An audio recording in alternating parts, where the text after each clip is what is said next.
Okay, can anybody hear me?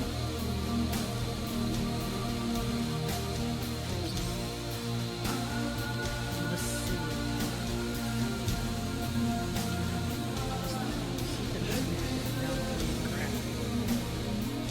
It's in a weird spot. Hey, Blush. How's it going?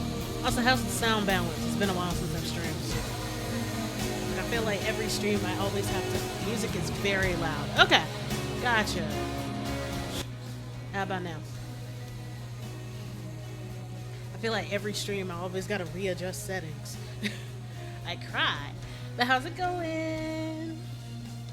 Today we are going to draw because I got art stuff to handle. And on top of that, I think that it fits with today's topic.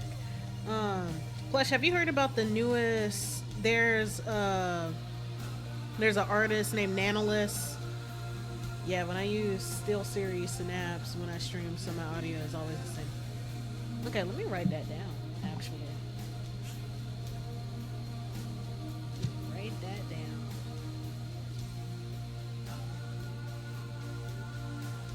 Still Series Synapse. Hey, Dee. Oh, Still Series GG. Oh, I know what that is. Okay, then I'll work on that. But how's it going? Okay, I'll let you know when I'm available. Or when I remember. Honestly, it's the remembering thing that'll get to me before anything else. But I'll write it down. It goes trying to support everyone. It's tough. My mic sounds better. Yeah, it's one of the mics that you recommended me a while back. I've been using it.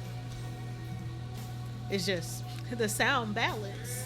I gotta remember to turn down my music because I am jamming. Pretty much, I made a spooky playlist. I ain't seen you in a stream in years. Which mic? It's the Fifine. Fifine? I never heard it. And if I don't hear something out loud, I don't know how to pronounce it. Yeah. So I no longer sound like I'm talking through a tin can. Fine AM8. Gotcha.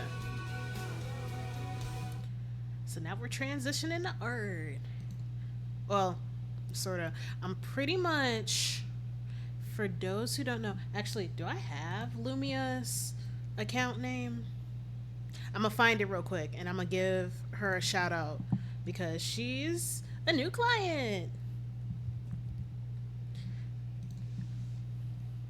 And did she already? She's close to debuting. Her debut is actually coming up on November the 15th. So I'm going to shout her out.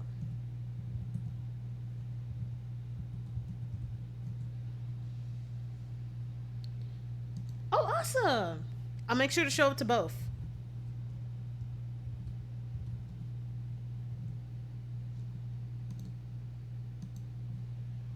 Because that's important.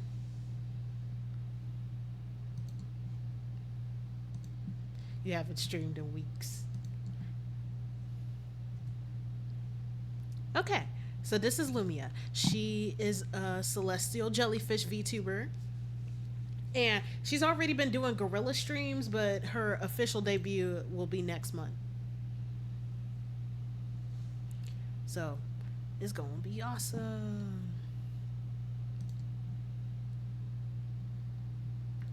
Oh, you're supposed to be live now? Damn. You missed your stream to be with me. I appreciate that.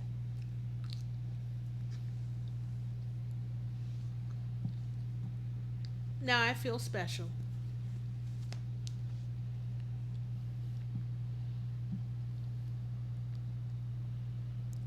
If you leave to go stream, though, I don't mind.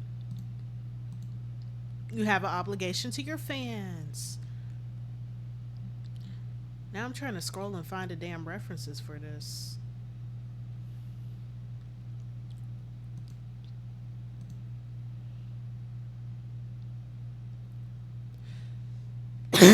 Excuse me. But have fun if you go to stream.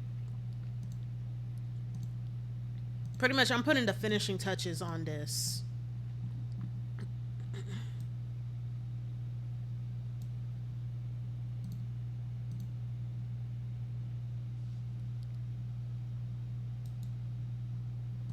I don't know why I put this in a whole folder.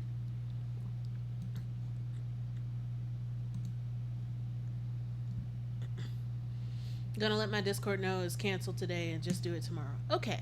Yay! Accountability. Yeah, that's good. Let's see. I'm gonna use. So one of the things about new and using a new style is that I'm constantly self-referencing. It's just like, are you an artist if you don't look at your past work and use that as reference for the new stuff that you do?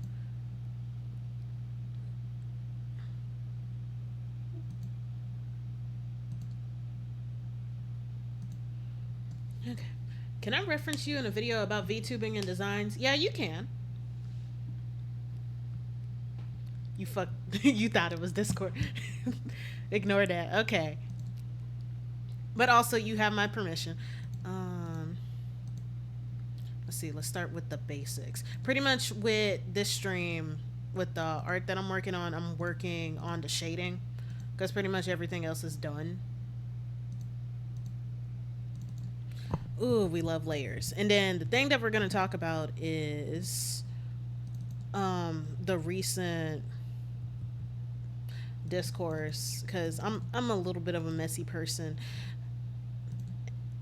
Read a lot of a messy person, but for context, this is the second time, or at least the second time that I can remember that an artist has started making a VTuber model asset, pretty much one of those customizable models. The person's name is Nanolus, and they are currently working on drawing curls and protective hairstyles and stuff. And they asked for feedback with it, right? And like my feedback wasn't specific. What just happened to my stylus? We'll still be here just gaming with someone. Ooh, what you playing? Is it Rivals? Is it your addiction again?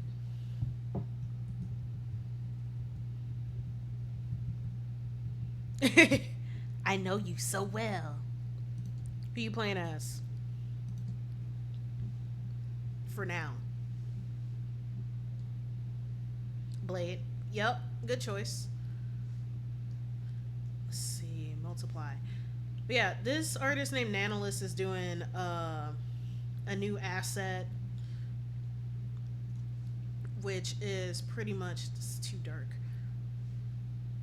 It's one of those customizable models. So when you get it, you can make your own VTuber model. Think of a pit crew, but for VTubers, for when you don't have enough money to customize your own. And some of them are free to use. I've seen some people make free to use ones. And then there are also some that are pay to use, but it's still like at most $100. So that's still a pretty decent deal. But there's been some mishaps, right, when it comes to these because VTubing is unfortunately very Euro and East Asian centric. So there's a question of artists treating certain groups as an afterthought when it comes to making these things. And then even when they do make these things, it comes a question of whether we should critique these things or not. Now my thing is, if it's like a pay to use asset, it should be subject to criticism because like if you expect money from people, then you should get customer feedback, right? Because that's how you know your market, and that's how you know you're not wasting your time because you're making things that your customer base is going to want.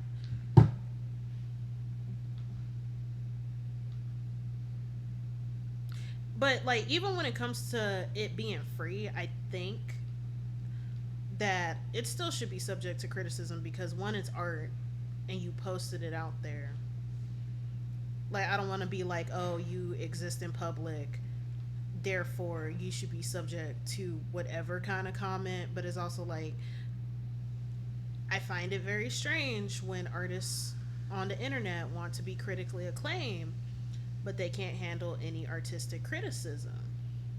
Like if you only want to be affirmed with your craft, then maybe you should just post to a Discord. I don't know.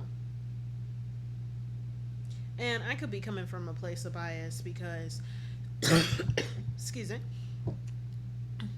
I do have people who appreciate my art, but I'm not like as big and stuff as other artists. And there's like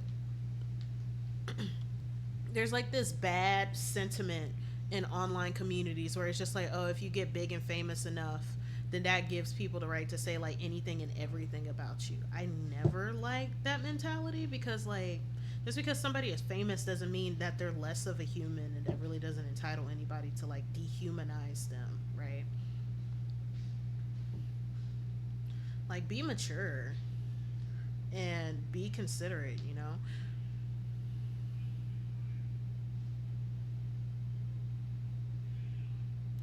But also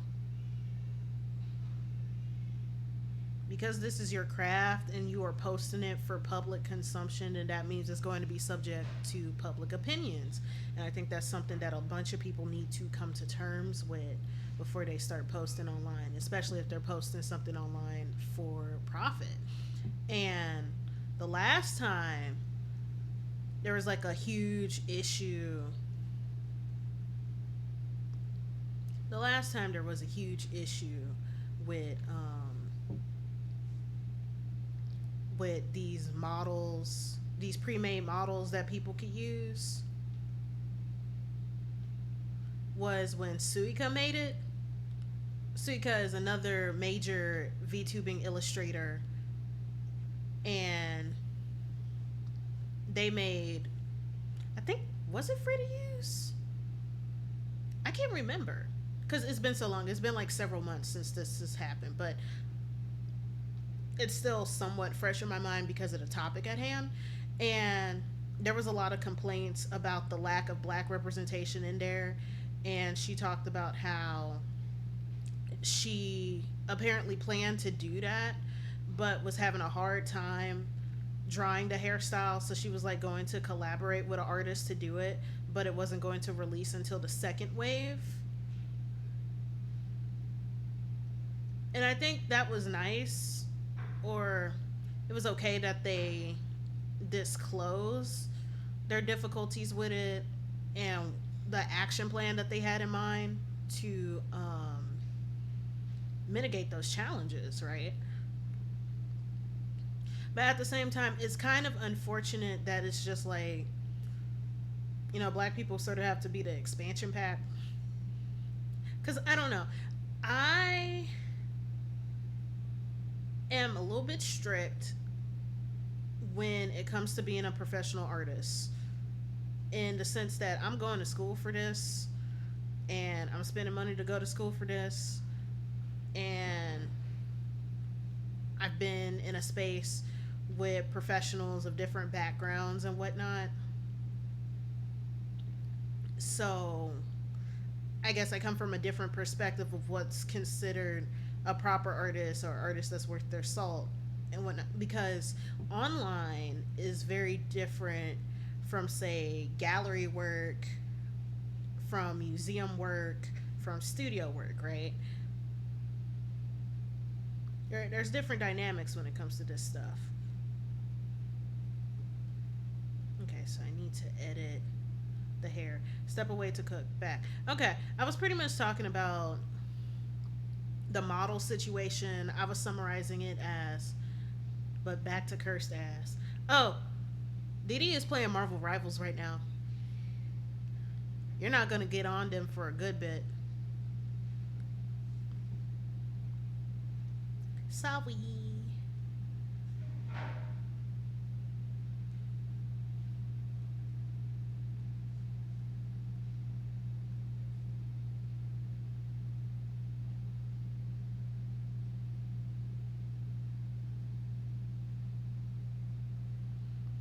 He'll see it. My vengeance will be swift. Okay.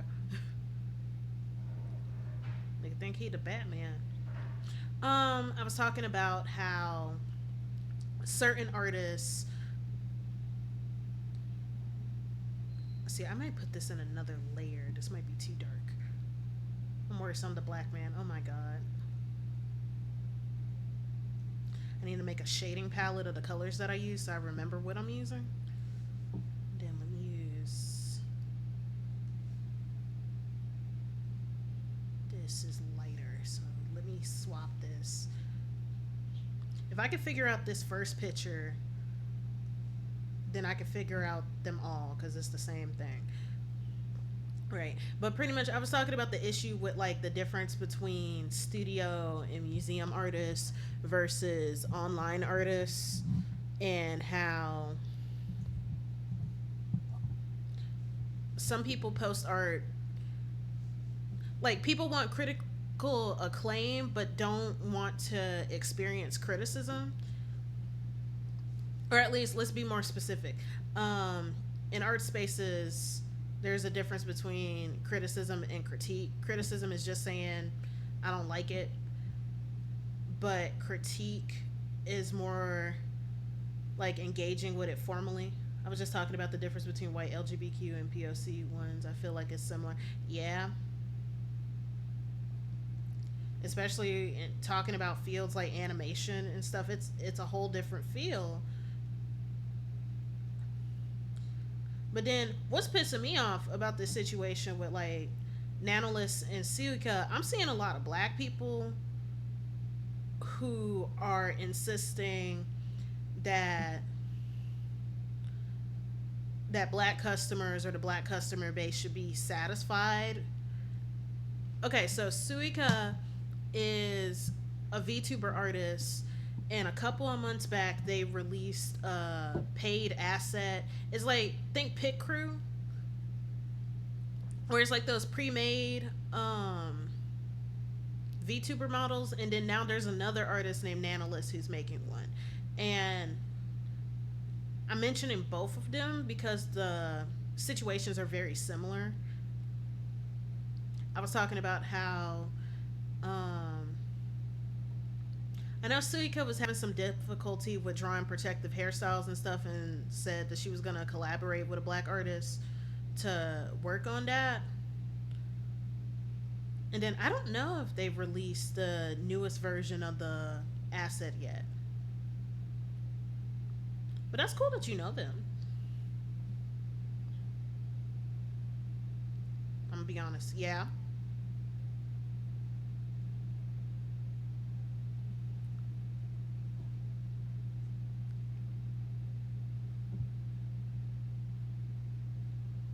I think there's a point of forced representation.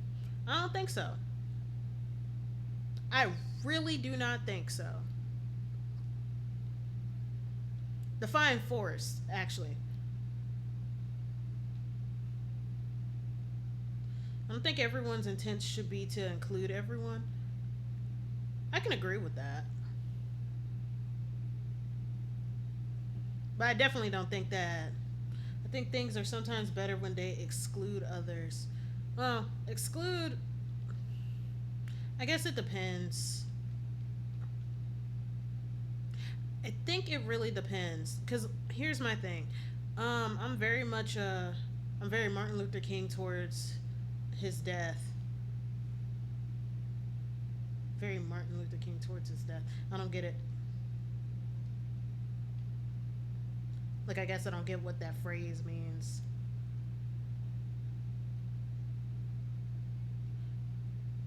Me, I don't think that representation is forced because I feel like there's more. Like, my philosophy tends to match his towards the end of his life. Let's see. I would have to look up some stuff again. I know that he and Malcolm X, they ended up on like. They sort of ended up meeting the middle on certain things.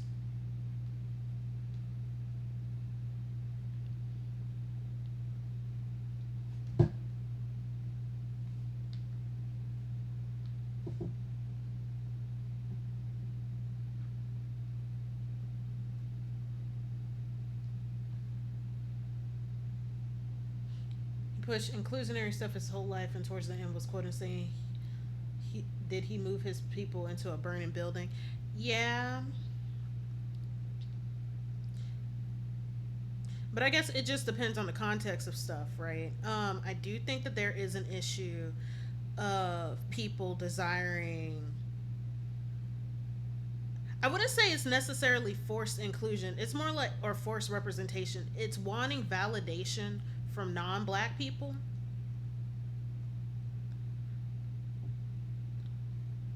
Okay, what do you mean? And if I get it wrong again, then I'll drop it because I could be grossly misunderstanding, and I don't want to do that. I'm sorry.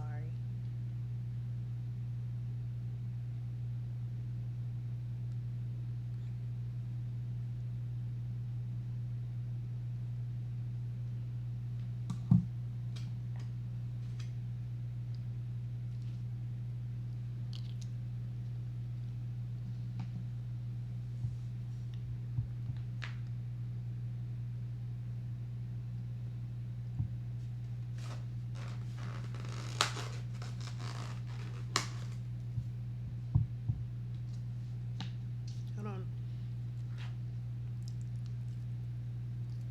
Please get it. You don't got to make yourself smaller for me.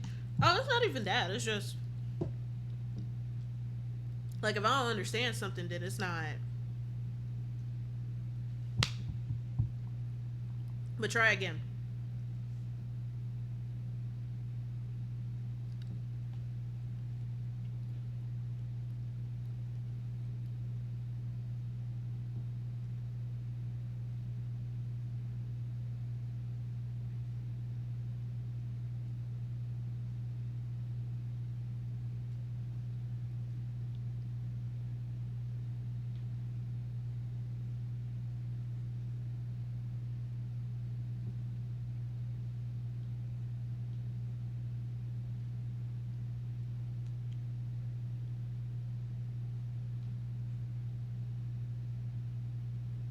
Okay, I gotta edit some of this coloring.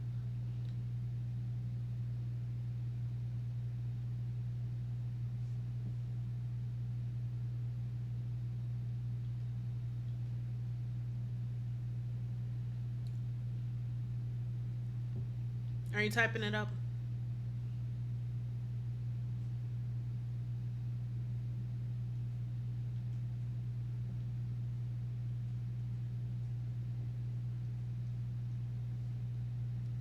Okay. I don't think it's force.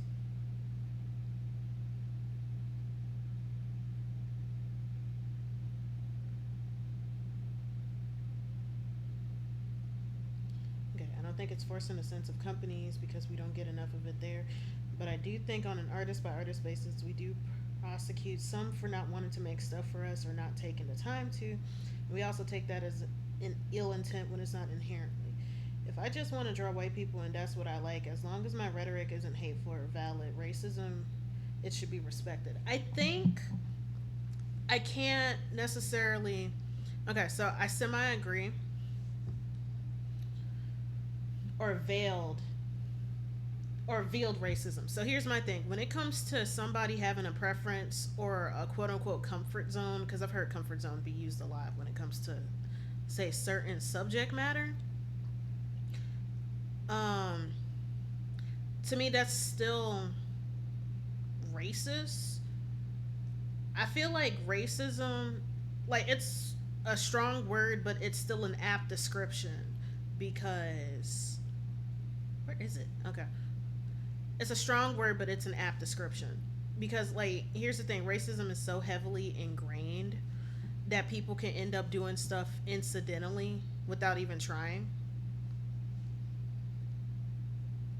Yeah, but anime took heavy inspiration from racial caricatures. Like, a lot of the starting animes were taken from minstrel cartoons. And also, anime regularly takes from black culture. I don't think that is too much to ask for. Mm-hmm.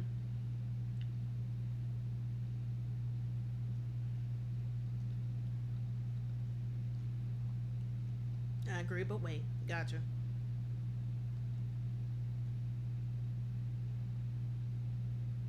Where the hell is the sleeve? Arms. Sleeve.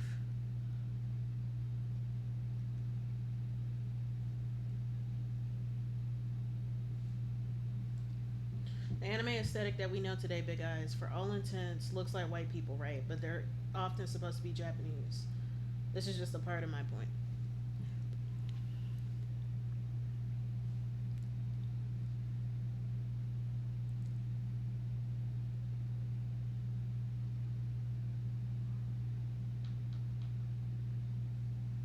So this is someone's comfort zone style.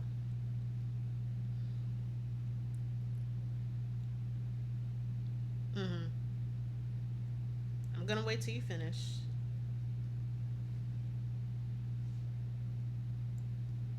And that style is influenced by race without their intent. Because racism isn't always about intent, like it's a systemic thing. And not to mention, okay, let's talk about how a lot of anime characters end up looking white. So that's because of this thing called the stateless style called mokuseki, and I'll type it in the side chat. But like that actually has a history of racism with it.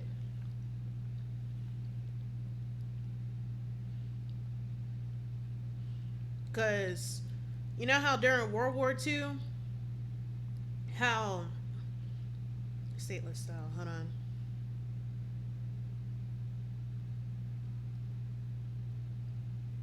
Mukokuseki.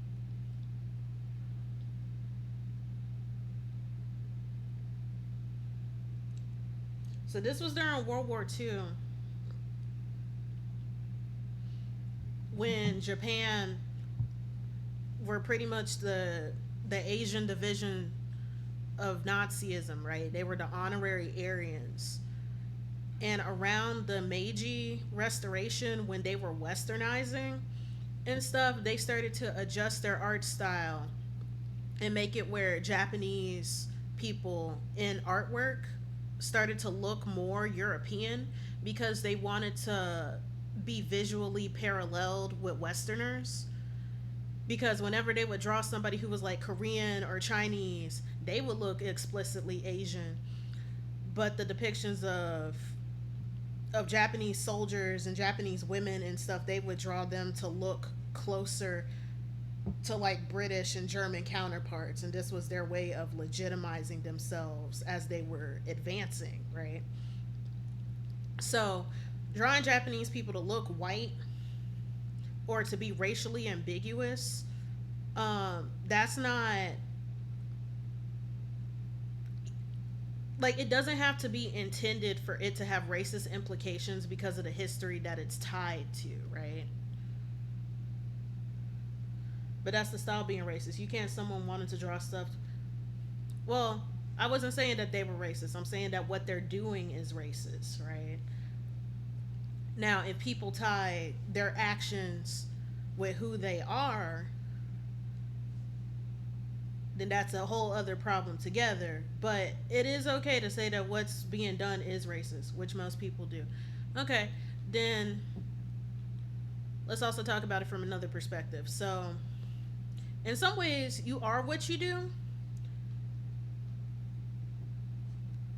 In some ways, you are what you do. Because if you do something like that on a regular basis and it's not being channeled, then how, to a complete stranger, they're not going to know the difference. They're just going to know the effect of those actions.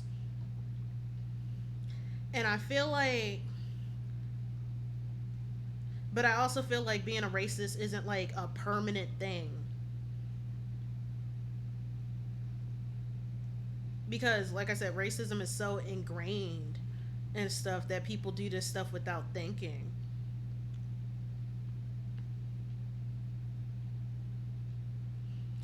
But if they learn and do something different, then it's whatever. And also, racism doesn't always have to be malignant, right? Because if it was just pure hatred, I don't think that it would be. I don't think it would be sustainable. There's certain stuff that's definitely racist, but it's quote unquote nice. Like whenever people create things like positive stereotypes, like the model minority myth and whatnot, that's still a form of racism because it's still dehumanizing. I just don't feel like not wanting to draw black people is inherently a racist. It's inherently a racist way to feel. It's definitely because like why don't you want to draw black people?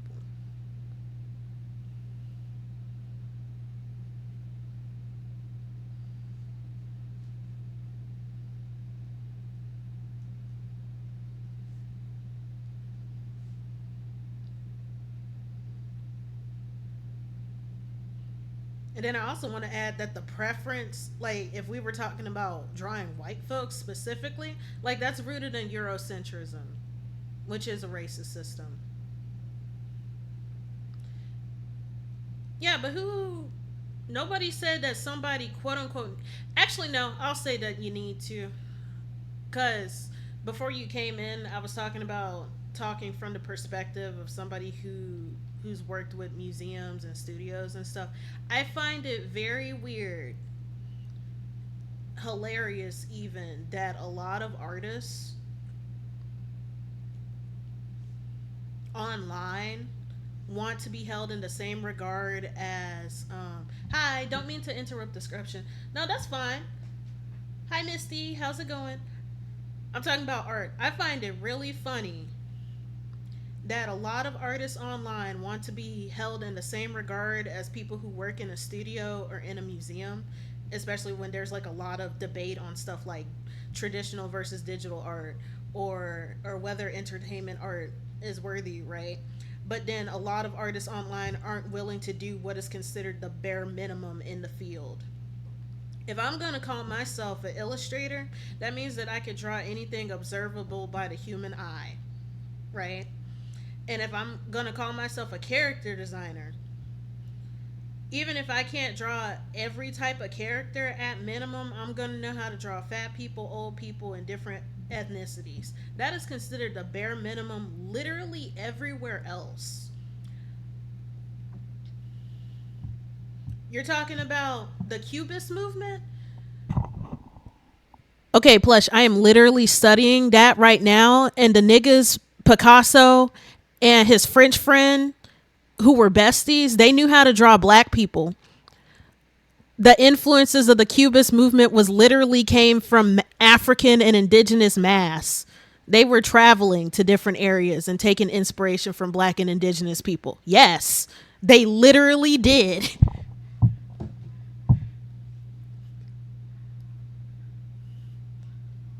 They literally did. And then I'm gonna even bring up another person. Let's talk about show me a Picasso black portrait. Nah, nigga, you can't be bringing up the Cubist movement. You brought up the example.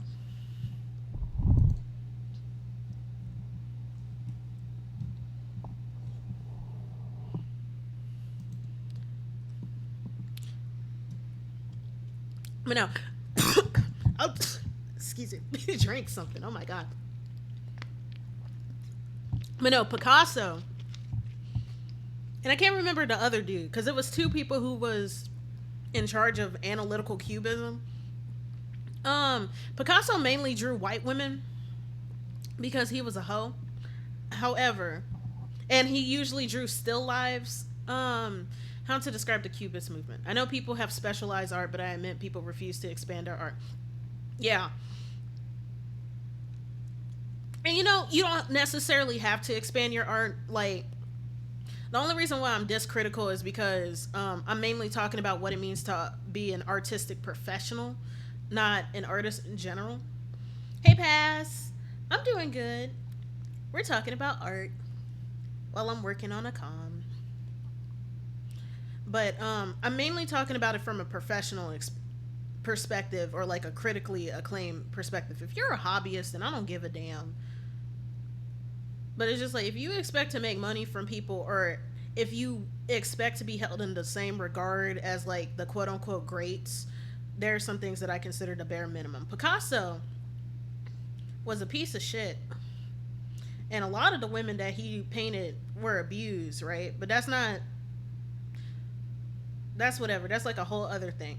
The thing with him was that he was studying African and indigenous art in order to develop the Cubist art style, because this was a part of the, it was called the primitive art movement, where pretty much Europeans were just like, huh, we want to take inspiration from like non-traditional things, and we want to break things up into simple shapes. And you know who's good at doing that? Non-white people. But we're going to call it primitive because of how simplified it is, but we're going to like put it on a pedestal, right? Because it's just like, it's so noble that these primitive people are doing this, right?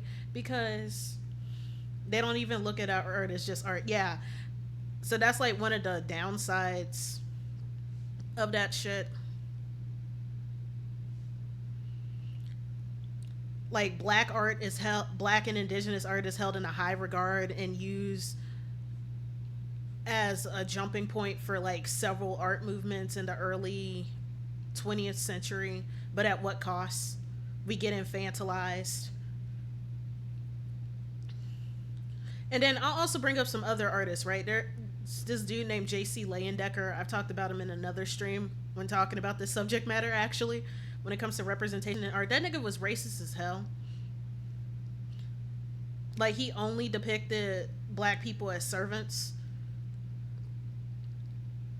but he knew how to draw black. I need to take medicine. It's getting cold outside. Let me take my inhaler. Give me a minute.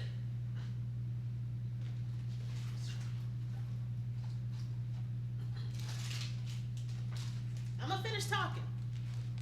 It's crazy because if you look at some prehistoric caves from around the world, we used to draw ourselves as stick figures, but we also drew the animals as detailed as possible. Yeah, you especially see that in Australian art.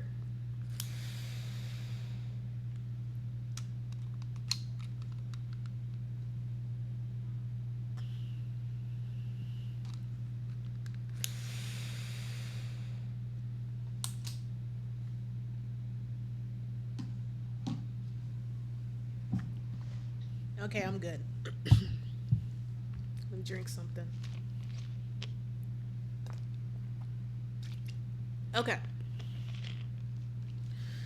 In Australian art, whenever you look at depictions of like animals,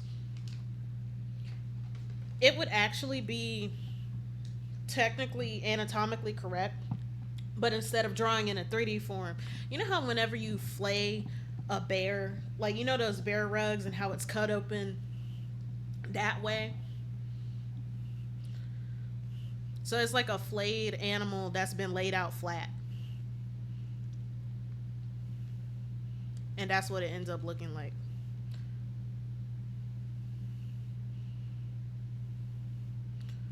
Oh, Lumia, if I didn't love you.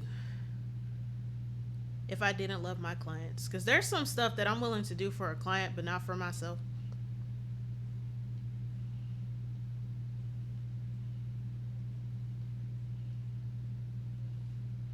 I'm just like, I just looked at this and I'm like, I gotta shade all this shit.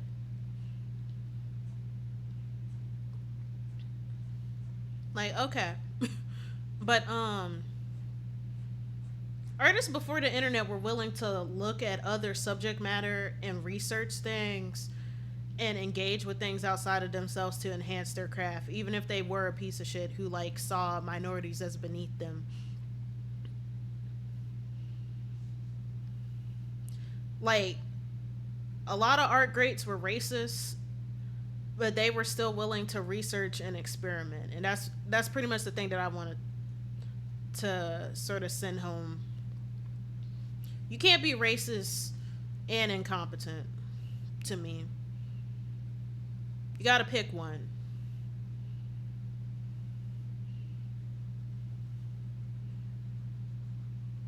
You gotta pick one. I can't believe I didn't fill these gaps all the way.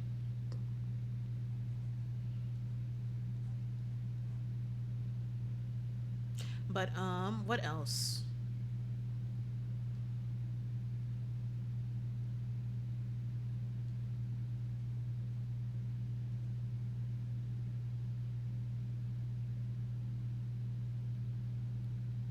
Y'all may think I'm being nitpicky and stuff, and I'm low key am. With me coloring these edges, because it's just like when you zoom out, you don't see it. But the thing is, I see it, and all I can think about is Jesus will know. I will know that there is a gap between these lines in the headphones, and so will Jesus. Therefore, I'm gonna fix it before it bothers me too much.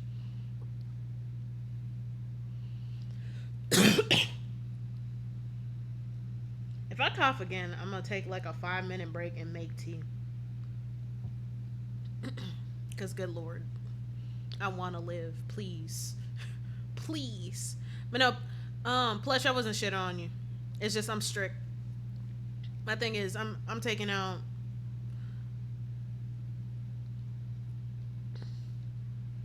I'm learning this shit, and dealing with school debt, and then I have to see some schmuck online whine about the difficulty of drawing something darker than a paper bag. I'm not sympathetic. I mean, and I'll be that. And I'm joking, but I'm also not. Like, I am very much a fan of telling people to put the pen down, actually.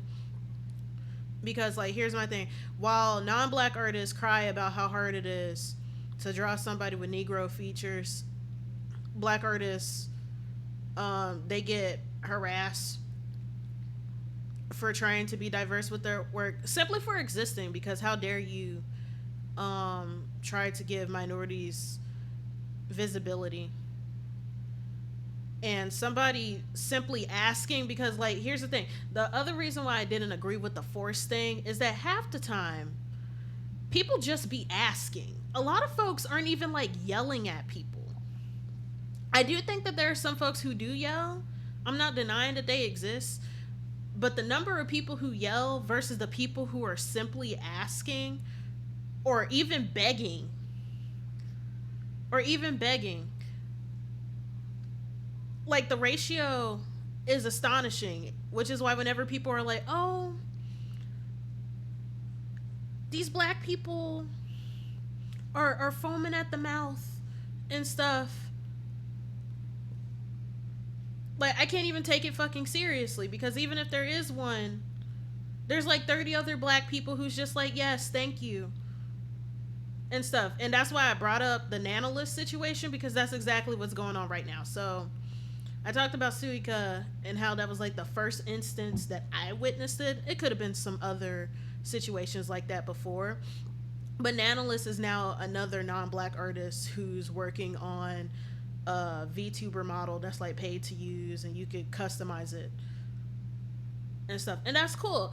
And she was recently asking for feedback because she's learning how to draw curls and protective styles.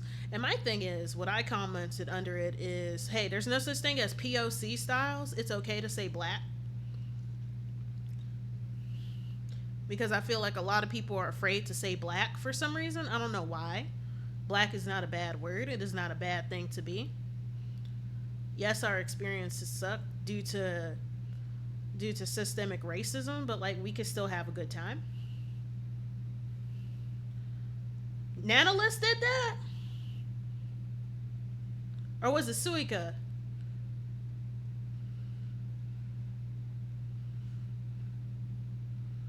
Who? I'm messy. Suika. Well, there we have it. Oh yeah! Okay. Like, okay, so imagine me going into a file cabinet to bring up memories and stuff. So like you can see me in the background reaching in the files, because I'm like, why does this sound familiar? Yeah, something else that be pissing me off is that whenever people get criticism or don't get full satisfaction for when they do learn these things, if they learn these things, right?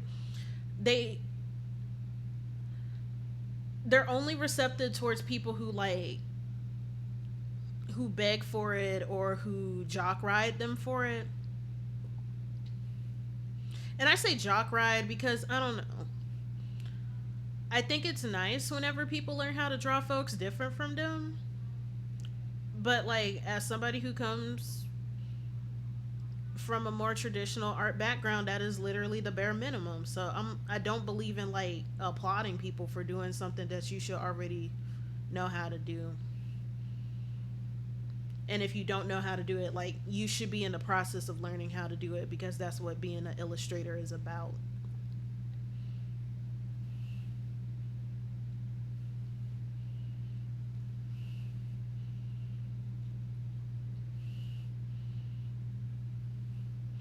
That's what being an illustrator is about.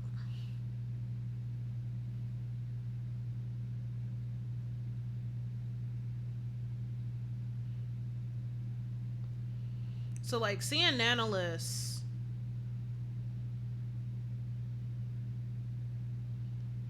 get that acclaim and stuff, I'm like, okay.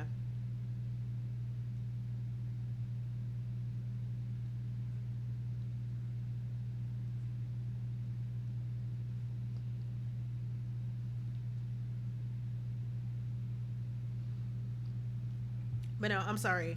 If actually no, I'm not sorry. I'll be mean. I'm actually tired. Do you know how exhausting it is as a black artist and somebody who doesn't get a lot of notoriety for my work because like I'm a be this may be a little bit of a vent, but I'm gonna be transparent, right? Because I'm a jellyfish. I am mostly known for talking shit because unfortunately my mouth is faster than my pen, and that does contribute to the lack of attention my art gets. But there's also like a certain fatigue with seeing non-black artists get so much praise from black audiences and even from black artists,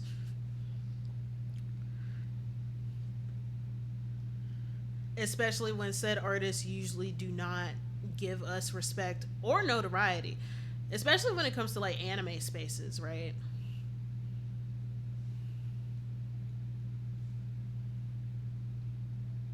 Like you can have an anime that has no black people in it, and yet there's so much unlimited black fan art.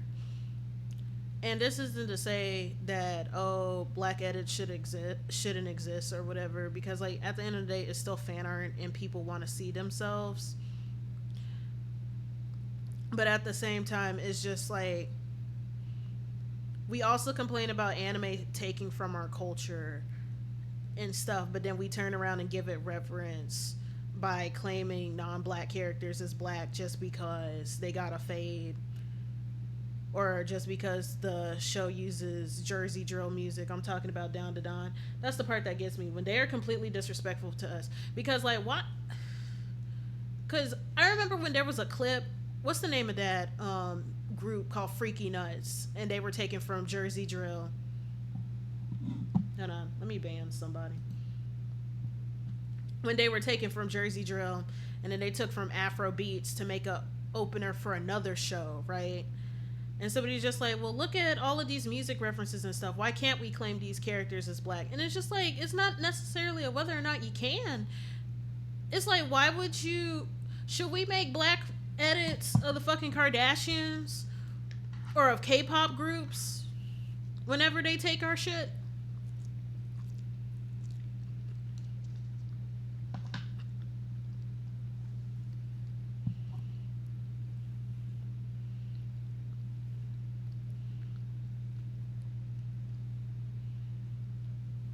Like, if you're gonna do it for fun, then do it for fun. But if we're gonna intellectualize it, I don't see it as an intellectual pursuit.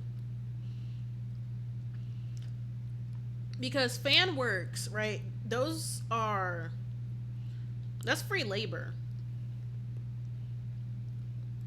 Those are labels. Those are labors of love. Most of the time, I say most of the time because some people make hate art, which I personally think is a when there was a black artist who did different renditions of Okuru. Yeah, I remember that artist. She was like 16. On top of that, I think that was the artist, or was it Scully? I can't remember if it was Scully who did it or it was the 16-year-old. There was a 16-year-old girl who did um, a black edit of Momo and Okarun, and she got harassed, and the voice actor who played as Okarun ended up defending her, and she ended up getting a lot of clientele after that. I do like, I like how as soon as I did that, I mentioned, "Here comes the song," because I do like the song, but it's also like sometimes we gotta draw some boundaries with certain things. I'm glad that the actor stepped in and stood up for her. I wish that's like not just the voice actor spoke up though, and somebody could argue, well, Japan isn't active with fandom and stuff, but I don't know.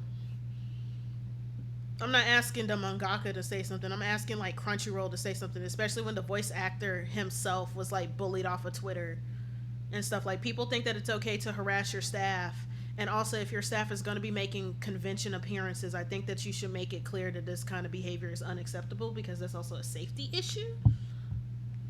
Well, Latino, it isn't a race. What is it?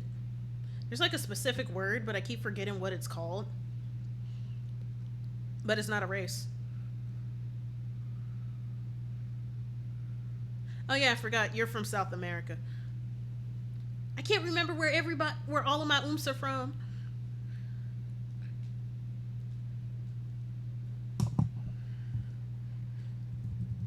Damn. Tone. But don't worry, Paz. I still care enough to remember snippets. But I just see.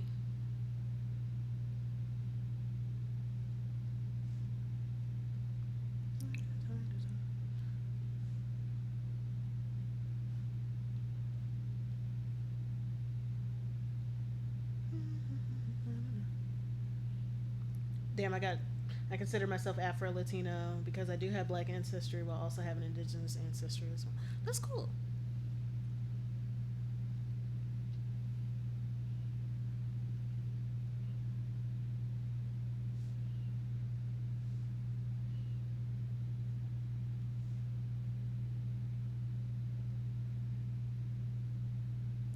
Did I put this shit on? I put this shit on the wrong layer.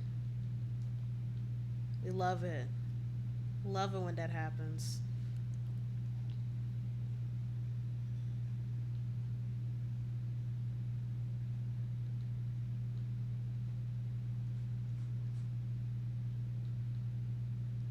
What was I thinking?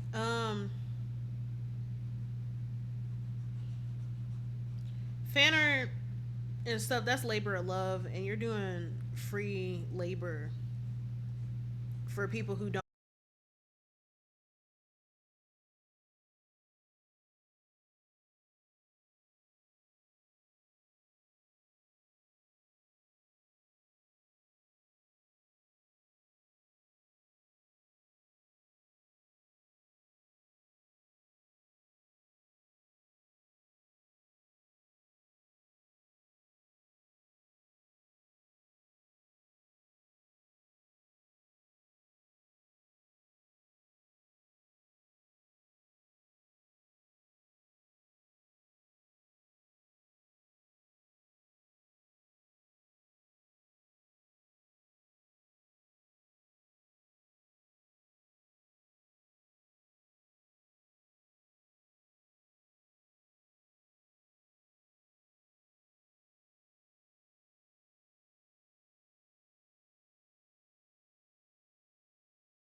Okay, I'm back.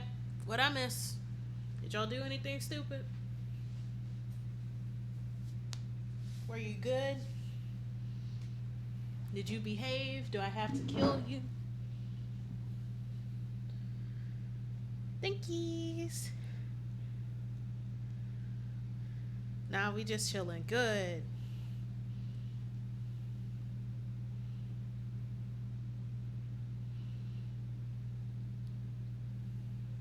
Yes, I did have the Batman Danny Elfman song in my Halloween playlist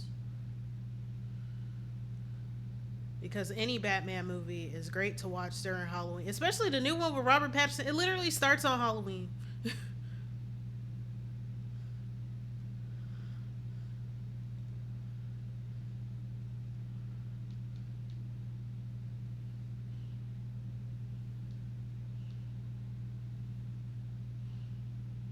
It's the fact that pretty much any Batman movie can be turned on during Halloween, except for the Dark Knight ones because I don't like them.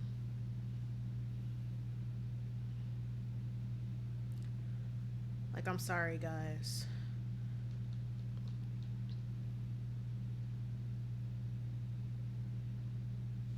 I'm unfortunately not a great fan of the Dark Knight trilogy. Because I think that when you make Batman too realistic, you take the fun out of it. Like, I understand the concept, right? It's just, I think that Batman is best when he's camp.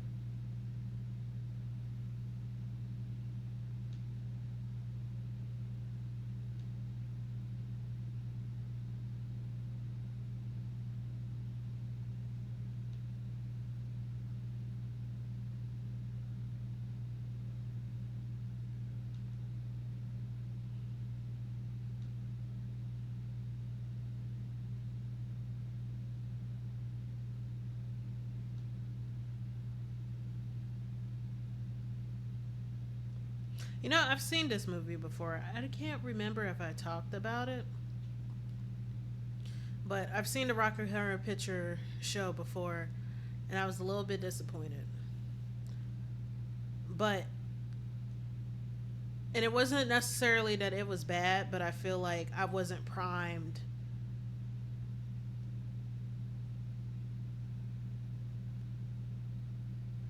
I don't think people realize that superhero films and shows are so good is when they give a damn about the characters that help make those heroes become real. Buki butter. That and the campiness is what helps it because it is sincere. Yeah. Like, people be acting scared to be a little kooky. Like, you could be kooky and still be sincere.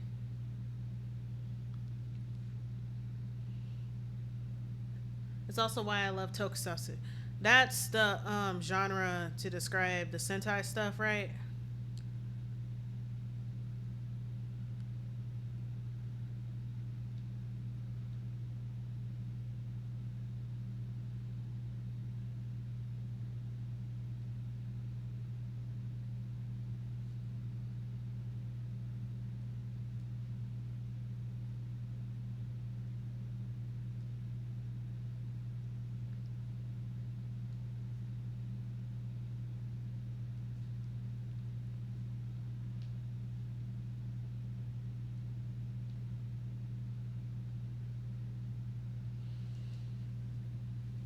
Let's see.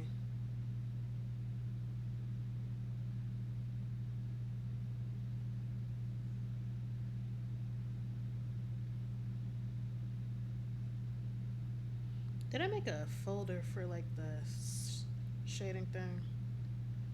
Okay.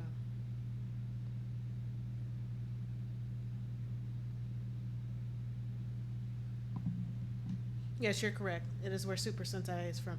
Yay! I know things.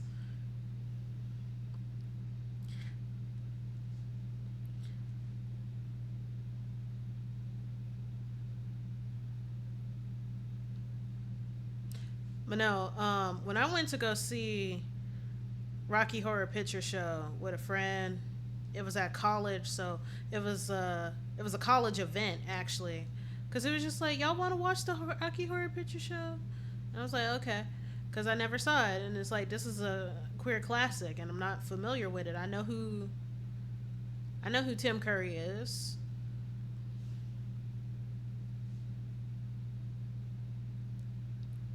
but like it was weird shit, and I feel like I missed out. I feel like I missed out because, like, okay, there was a dude that was talking almost the whole time during the fucking movie. This is what happens when you tell somebody that they're funny one time. They don't know when to stop. I am one of those people, actually, unfortunately. Ooh, this looks like ass. We're experimenting, guys.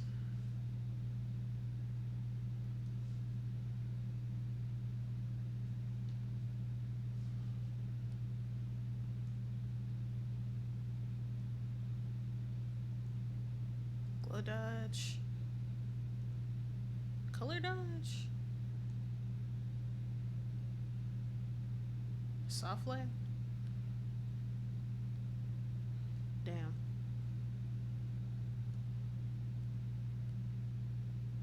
Ah, glow. Soft light. Nah. Hard light. Lighten. I guess I'll just go glow dodge. Maybe make it darker.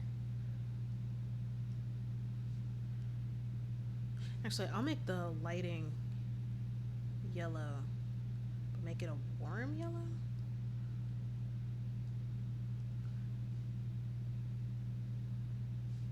This might work.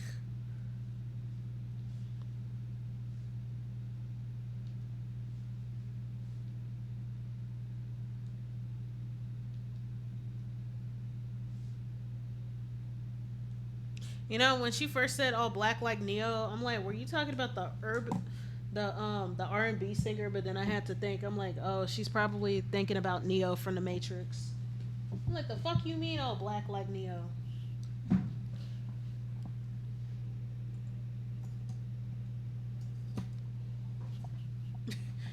I was finna say, I'm like, white woman. This is too far.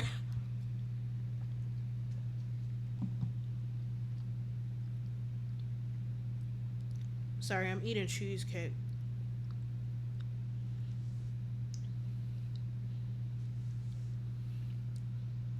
Yeah.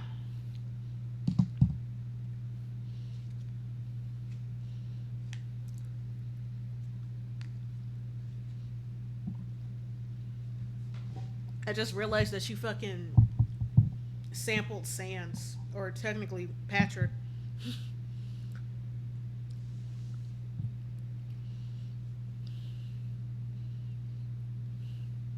I'm trying to think. Hold on. I was like, what was I doing?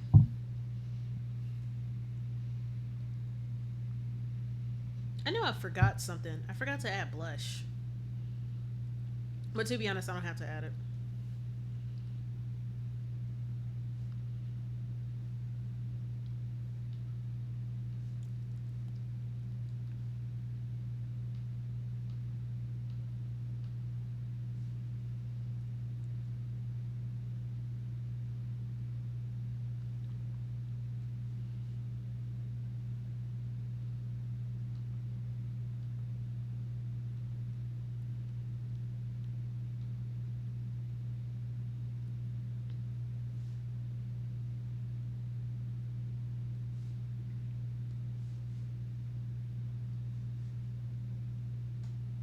I love this album so much. Turn out the lights.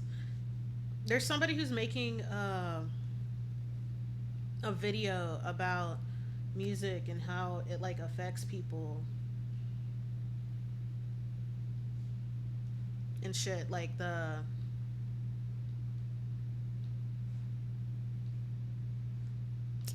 I don't know if I need to add lighting. That's like the hardest part. Cause like I like adding highlights. I just don't know what. And I'm like using my other stuff as reference. And then I realized that with my own stuff, I don't know. Like the hardest part. of drawing for me is usually the end. Because I always feel like it's missing something.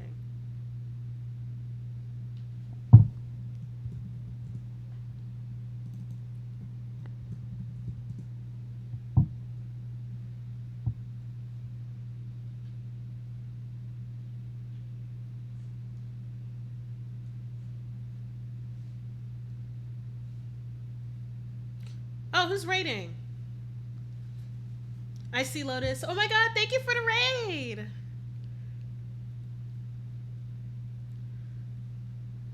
Welcome, Raiders! My name is Jayla Cephidae. I'm a mutant jellyfish who likes to draw and talk smack. Earlier, we were talking about representation in art, and then now we're just talking about music in general. We're listening to Turn Off the Lights by Kim Petras. Well, actually, no, the song has changed. We're listening to randoms from my Halloween playlist.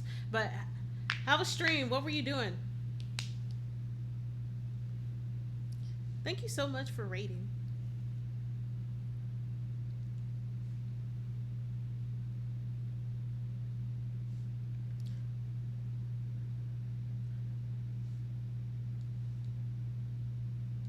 Okay, I was like, why the hell isn't the color showing? No, no. I was playing some Marvel for a bit in a party game with a friend. Awesome. I hope that the matches went well. Thank you. Also, thank you for the follower. For the follow. What is it? R2L Gaming. Thank you. Ooh, they played the hottest song on this one. Um, but no, I hope that the match went well. Also, guys, don't think that y'all have to stay. If y'all gotta do something or go take a nap or drink some water and whatnot, don't think that you're obligated to stay. But I'll appreciate it if you do. We're just chilling. Most of the shit talking stopped at the beginning. Um, right now, I'm trying to figure out how to finish this work for Lumia. Awesome. I'm trying to finish this for Lumia because, like, okay, pretty much, if I know how to finish this one, then I know how to finish the other panels. And that's like the most difficult part for me. Knowing when to stop.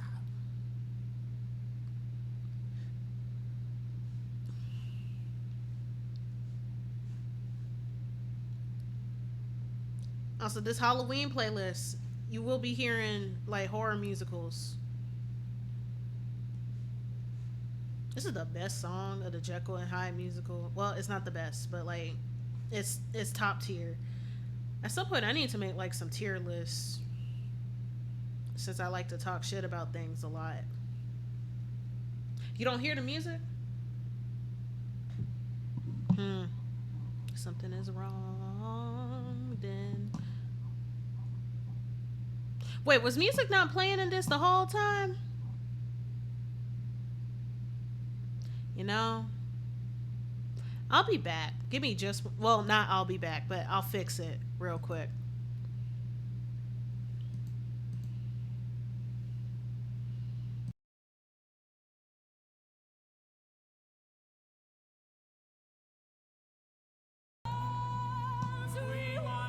We're going to play this again.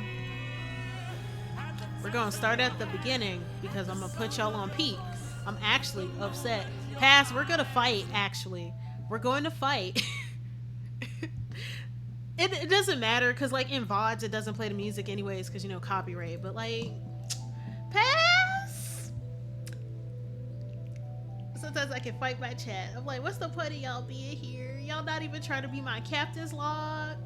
Y'all forget my topics just as I forget it. I know we're in sync, but damn, you're supposed to be better than me and help me do better. How the fuck do I shade this shit?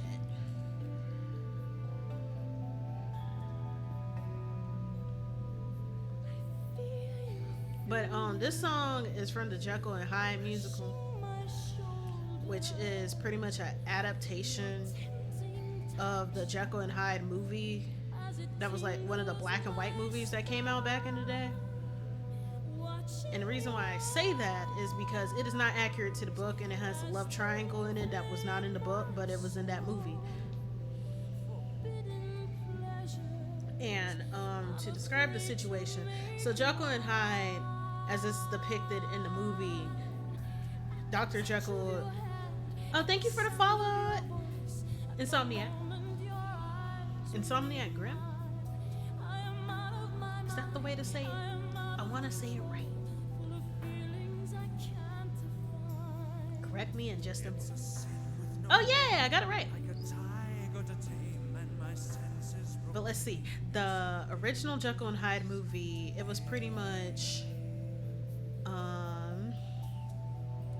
Dr. Jekyll was like trying to split his good side from his right side to become a better person or whatever, and then he ends up becoming unstable, and he starts doing some fuck shit with his second personality, right? And he's in love with two different women. He's like engaged to one. He's like a problematical woman, and then his alter ego Hyde is tormenting this one prostitute and stuff and get on her nerves. And when I say get on her nerves, I actually mean he's tormenting her, like, leave her alone, get a job. And this is like one of the scenes. I see that Lottie put it on Another Sea System. Yes, we are many. We are many. I remember when I first became a VTuber, and I'm like, yeah, I'm ahead of the curve. I'm the only CTuber I know. I'm the only jellyfish VTuber I know. And I'm black on top of that, so I'm gonna stand out. Why? A couple of weeks I joined, I found out that there was some in the field that was already there. I am not the only black jellyfish VTuber, because Lumia, she's new. She just got here, the person that I'm drawing right now. But before her and before me, there was Maris the Mermaid, or Maris the Sea Witch, because she was a jellyfish and a sea witch. There's Coral Venus, who's like a jellyfish CEO. There's another one that I don't know. I forgot her name actually, but I know she exists. She's like a Gyaru jellyfish, and I think she's been doing this longer than me. I gotta find her again. And then of course there's Luna, who does both IRL streaming and VTubing. So that was me, Lumia, Luna, Maris, and Maris is retired, Coral, and the Gyaru one. That's 6. And we're all black. We're all black. On top of that, I'm like, damn, what am I gonna do?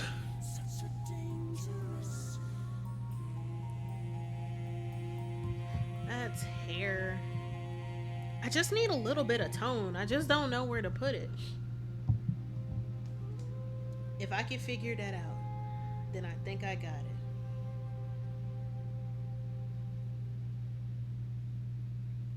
I gotta do some soul searching, guys, because it's not finished, and I know it ain't. But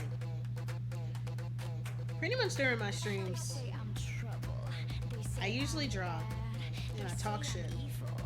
And sometimes I talk a lot about the music that I like to listen to, because, you know, music too. I was in band, and a lot of the people in my family are musically inclined. So that's nice. Got a school together, like a pack of squids, and becoming a squad. Let's see. A group of jellyfish are called a smack. You try to rap here and there. That's cool. Oh, that's funny that you mentioned that. So another thing that I'm known for is talking shit, and I am actually working on a diss track with a friend for an album that's coming out in December. And that's all I'm gonna say about that. You will not know until I finish drawing that album cover. That's not happening for a good bit. That's not happening until like mid-November.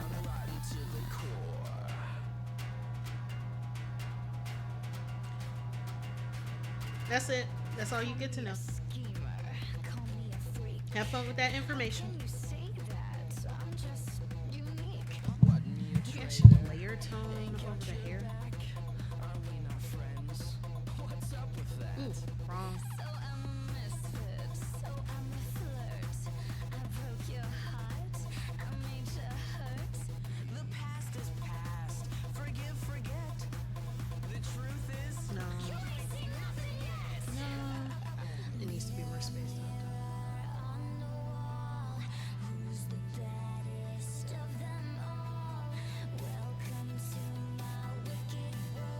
Yeah, I can't wait for that. Yay! I just need to see. What's another place to put the fucking tone? Or I need to see how those artists that like be doing the tone randomly. Maybe.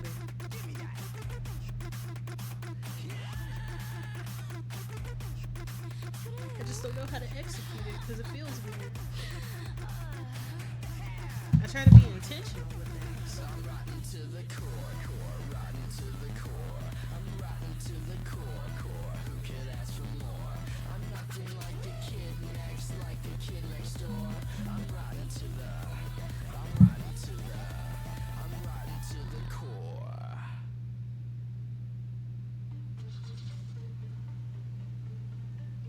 Um, I'm almost there.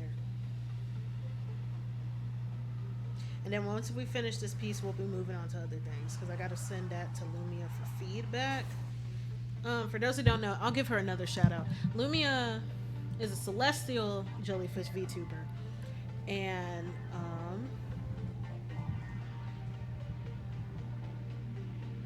and she's going to debut sometime in mid-November. I think it's November the 11th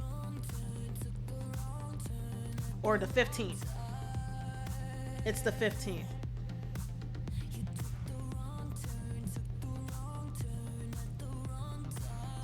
Check her page and you'll find out the exact date. Do not go after me.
Adding the text.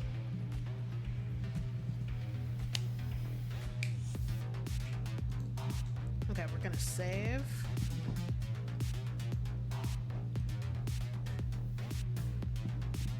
And then we're gonna be working on something else.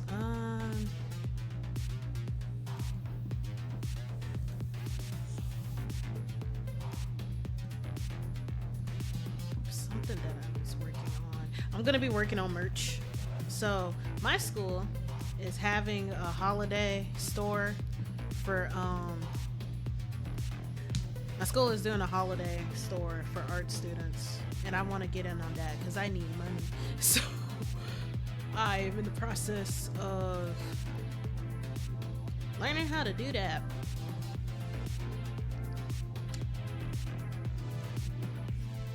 And I know just how to do it.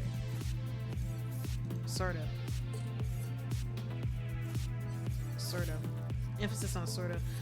I'm going to be drawing my mascot, Ponko. And we're going to pray. So, start with the base.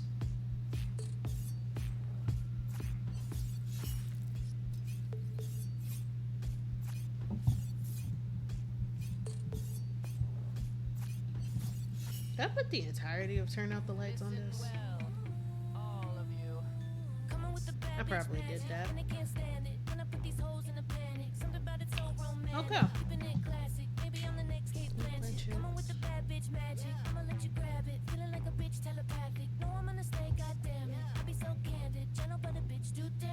Let's do close mouth first.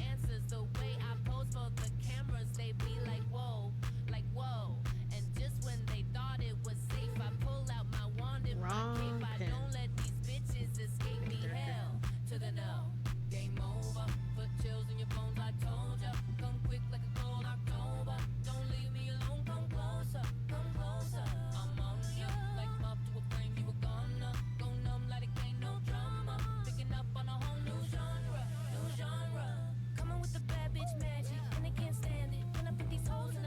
Okay, so pretty much another project that y'all are gonna be subject to is something personal. You know, I said in the title of this video that I was gonna be talking about labs. Does anybody play Love in Deep Space?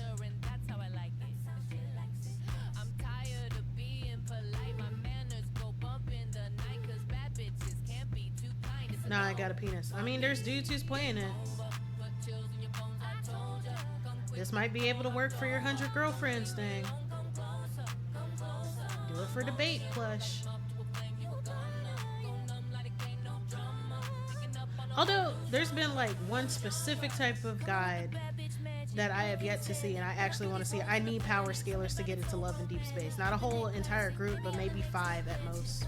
I think that would be the funniest shit ever because I genuinely want to know.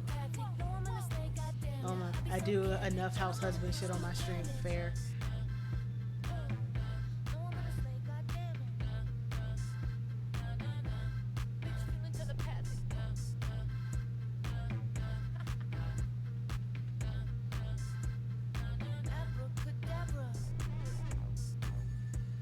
But I do have friends who do, and it's funny to hear them what they would do to their favorite men in that game. But they also told me that it's a nice game.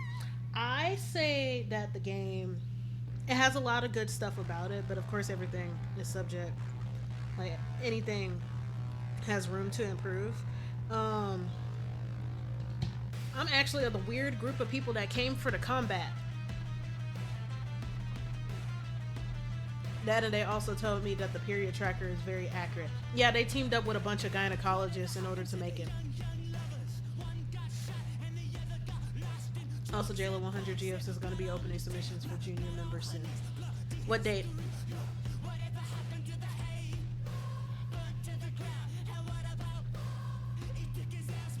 That's honestly very interesting.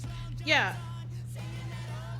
So, this game, like, its whole selling point is how female-centered it is, which one would think is very redundant because it's an otome game, right? I don't know what's the Chinese term for it. Otome, it means maiden in Japanese. and that was something that was made specifically by women to sort of mitigate the exclusion that they dealt with in the gaming field, because the Japanese gaming industry is very male centered still to this day.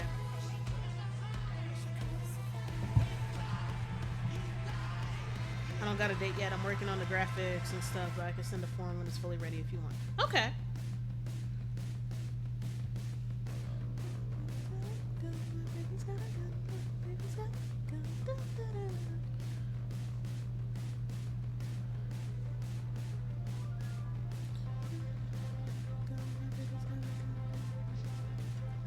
Like, I'm a person that believes that straight men or bi men who prefer women should know about the female reproductive. I think that everybody should know about the female reproductive system, because, like, it's not even just about the sex thing. You have a family member who goes through these things. Like, I think that comprehensive sex ed, you should know about these things whether or not you're interested or have these parts or not. I'm scared of the female reproductive system. Pussy. You are what you eat. Stop being scared. But but what was I thinking? The game is very female centered in the sense that there's a lot of women's based storytelling conventions. When you do myths and stuff with the guys, there's like centering of historical women experiences and also specific female archetypes. Like, there's a myth with one of the guys, Silas, who has a lot of underworld and vampire motifs and stuff, and in a past life he was a dragon, so you were a witch, and dealing with like the demonization of magical women. With Caleb, the apple shows up a lot in his symbolism, because he has gravity-based powers, and there's also like a forbidden fruit thing going on because y'all were raised in the same house together, but you're not related. So it's just like, are you brother and sister? And it's just like, I don't want to touch it. But you know, him having a gravity ability, Isaac Newton, the apple fell on his head. So they ended up doing like a near automata Adam and Eve sort of story where you were Eve. My mom told me at a young age that there are different kinds of periods. That's how I found out about irregular period times. Yeah. One day Love in Deep Space gonna have a period tracker with encouraging cutscenes, and y'all gonna eat it. I didn't eat it up because I don't use Love in Deep Space as my period tracker. Cause I don't know. Like, I know why they did it. Because they want people to use the game as much as possible.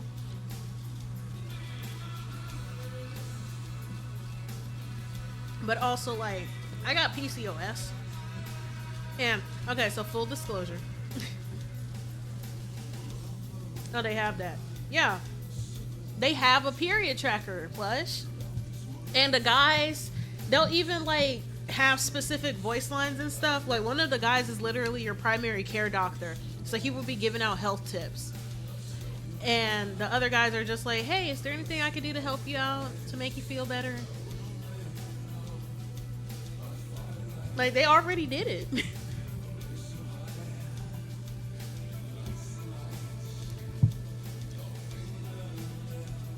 Because, like, I do like that they did it, right? Because having a dating sim that expects you to, like, use this shit on a regular basis, it might as well be useful if I'm gonna be spending my life having a parasocial relationship with this shit, right? And also, it's a dating simulator, and I do like that they actually talk about, like, everyday stuff, because it's just like, if we have dates where we go to the grocery store together, then why aren't you also buying me pads? Like, it makes sense, but I don't use it because I have PCOS, and the specific type of birth control I'm on doesn't give me periods, so I can't even use that shit. So that is my complaint about the period tracker. It is not accessible to people of different experiences because, like, okay, there are period tracking apps that also work for people who don't have one because you could be taking other reproductive medications and stuff. Like, there are some that are trans friendly and help people with like tracking their hormones and just other shit. So I do think that if they decide to upgrade it, they should be a bit more accessible in that regard. And of course, it's like limited because this is made in China, but at the same time, I think that's an excuse because there was like a whole discourse, right, about the content that's in Love and Deep Space. Because, you know, there are some kids that like the game and stuff. But like when the game first came out, it was marketed as 14 and up. And also it's a mobile game, so it's made very accessible to children on top of that. And then it was just like, this stuff is too grown. And I'm like, I get that, but also I wouldn't necessarily get mad at kids because the company itself isn't trying to restrict children from using it. Like, we have to, like, at some point we need to start holding companies accountable because a lot of these companies, they're not trying to decentralize adult spaces from kids. What I think the reason why they didn't do that was because, you know, the reason why everything is like a mobile game now is because these companies are trying to get awards and shit. And it's easier to get an award as a mobile game versus a AAA or just a console or a Steam game in general. Because Steam and console games, like, console games are too high maintenance or too high end to compete with if you're not an already well established company. And then Steam and other online games is like too saturated, so mobile games is like the happy medium. And then because everybody got a phone, it's more accessible to get access to fans. And then making it a gacha game on top of that, that's the easy way to get money because, you know, gambling addiction.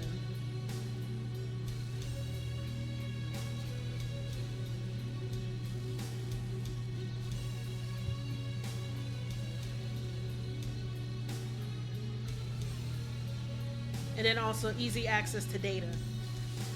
So when you make it available to teenagers and stuff, not only are you making it available to a wide audience, because it's just like hormonal teenage girls, hot dudes in a fantasy setting. This is literally just YA, the game, right?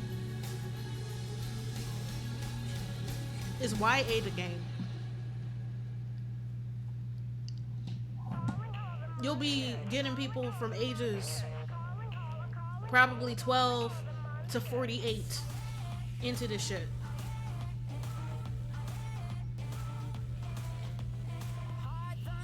Something that I think is a bit annoying though, I don't like grown-ups when it comes to fandom and things. I think, like, I'm not of the school that you're too grown to be into this shit because I'm grown and I'm into this shit, right? But I think that a lot of grown people are too old to be acting the way that they do, especially when it comes to kids sharing the same spaces. Like, imagine being made fun of by a kid for being into Love and Deep Space, and your response is, well, I pay $180 something for this game. Nigga, you are the loser.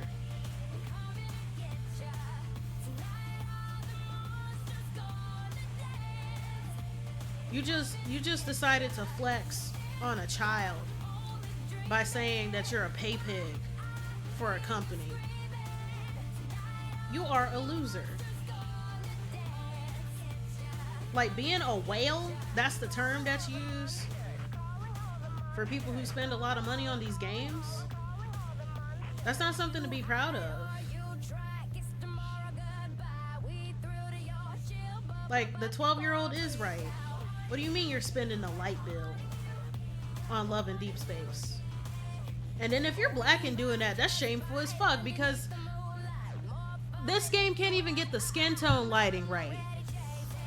It's the fact that Black Lads players been complaining about how the lighting is booty for darker skin tones for several weeks and shit.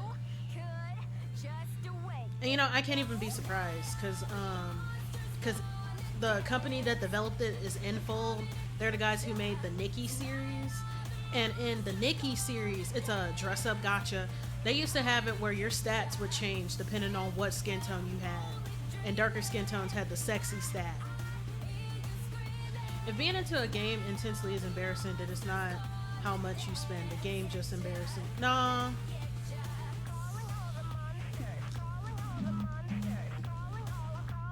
No, because I think that some things simply aren't worth it. Like, if you pay that much on lads, that just, it's a gotcha game, so that means you have a gambling addiction.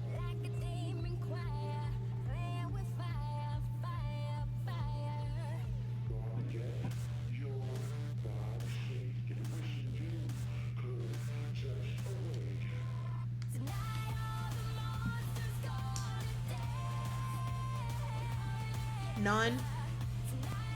$200? None.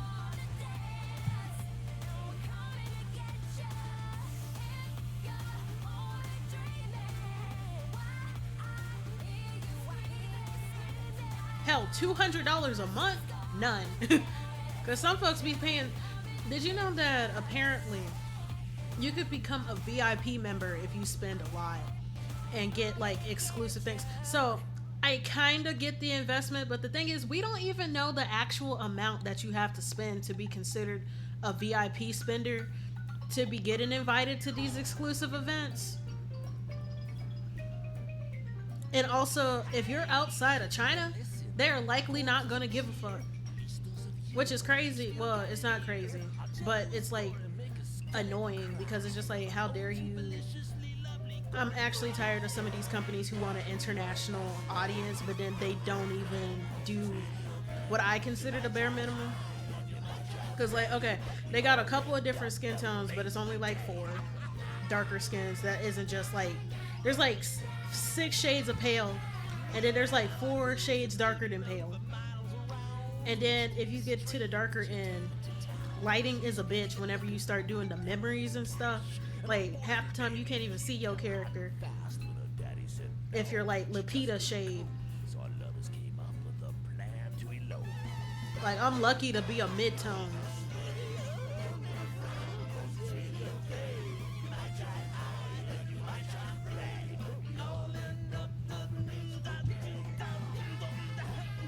But to me, Love and Deep Space is too much to be spending on because I want better cosmetics and I want it to be on PC.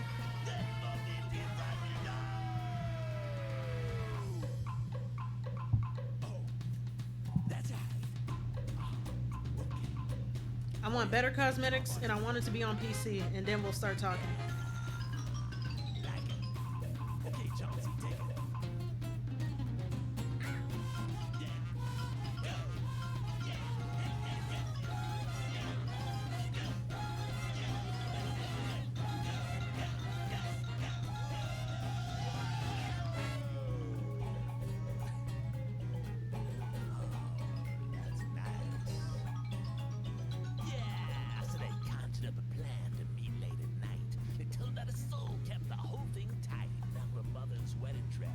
Shout out Danny Elfman.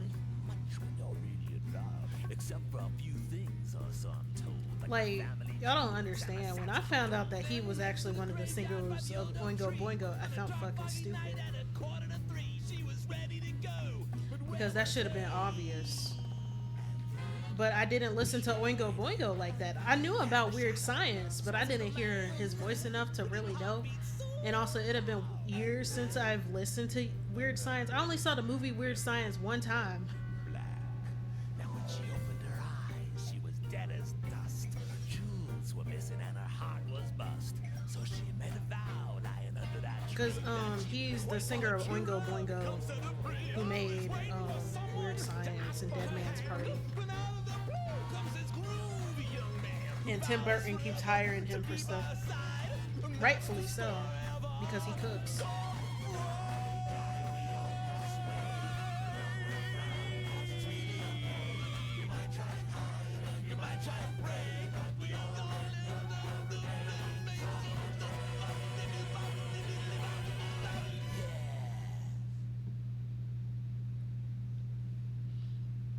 Fun thing about Corpse Bride, there's this thing called Drum Corps International, which is a marching band competition, and I once went,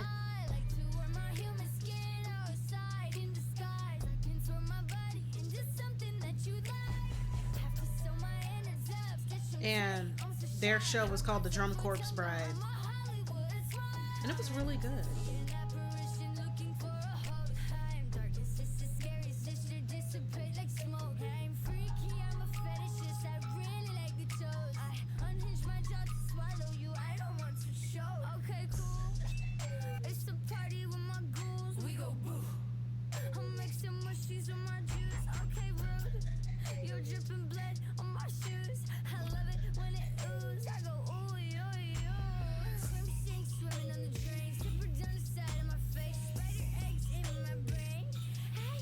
Plush, I'm gonna fight you too because you've been here. Um, Earlier I found out that the music wasn't playing in the art section, so you were just sitting there letting this shit happen. I'm fighting my entire chat because y'all are all complicit.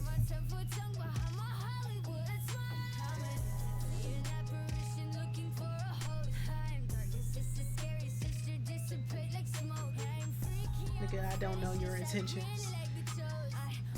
My music wasn't playing and nobody said anything. So when the raid came, I was embarrassed.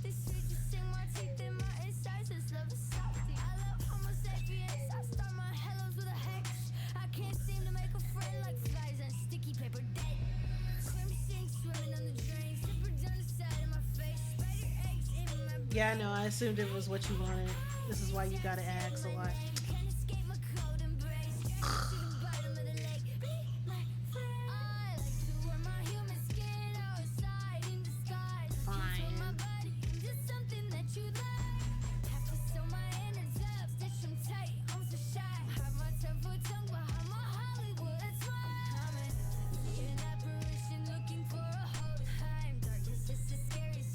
Shit.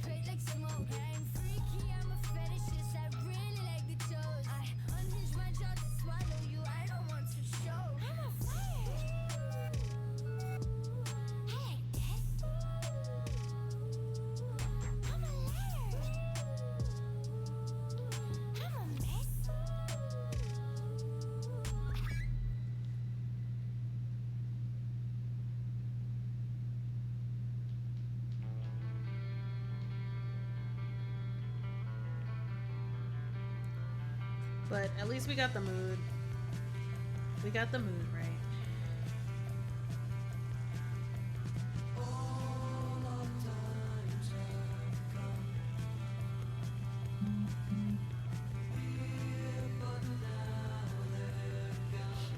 Like I was listening to Typo Negative and everything else.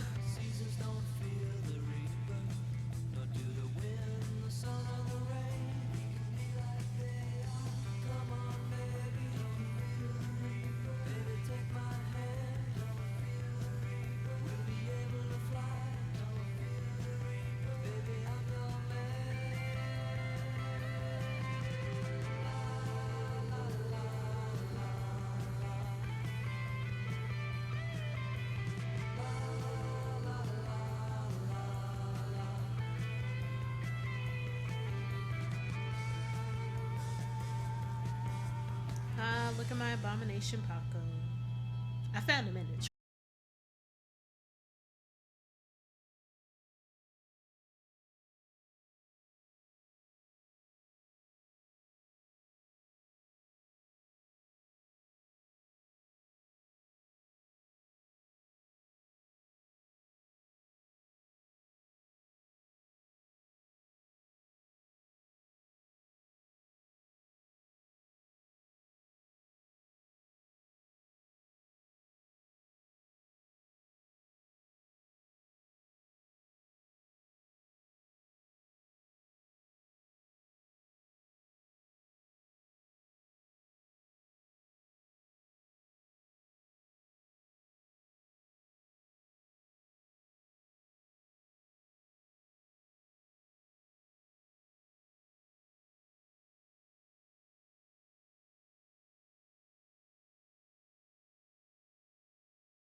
could sleep with the guy. It's not like screw them, even though you're screwing them.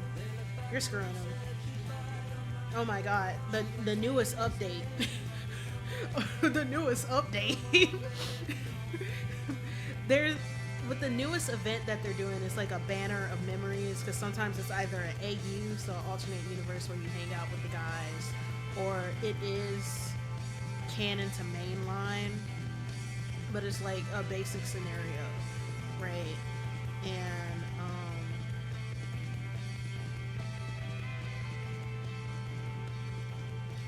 we're just gonna break the model. I just need it to function a certain way. Or actually, it doesn't matter. I don't need a model. We're just gonna pray. I just need hands, honestly.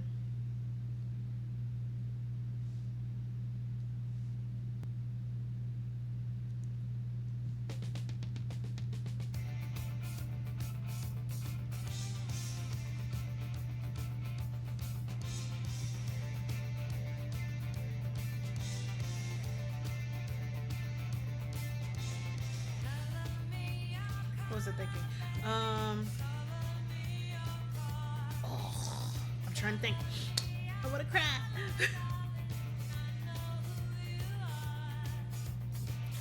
The new banner is like an idol AU, so the guys are singers as if they're K-pop idols, and it's crazy. It's fucking crazy right now. And it's a whole mess because the quote unquote sexiest dude in the squad is getting jumped because his music is ass, actually. So, and it's kind of funny because he's like supposed to be the music buff, but then at the same time he only listens to classical. So how the hell is he gonna be doing this shit? So I don't know, but it was funny to me because I'm just like, your goat is washed. Cause for those who don't know, there's 5 dudes in the roster. And in order of appearance, I think in order of appearance, it's Xavier, who's an alien prince, and he's old as fuck. And then there's your primary care doctor, Zane, who's a heart surgeon. There's this artist named Raphael, and he's a merman. He's secretly a merman.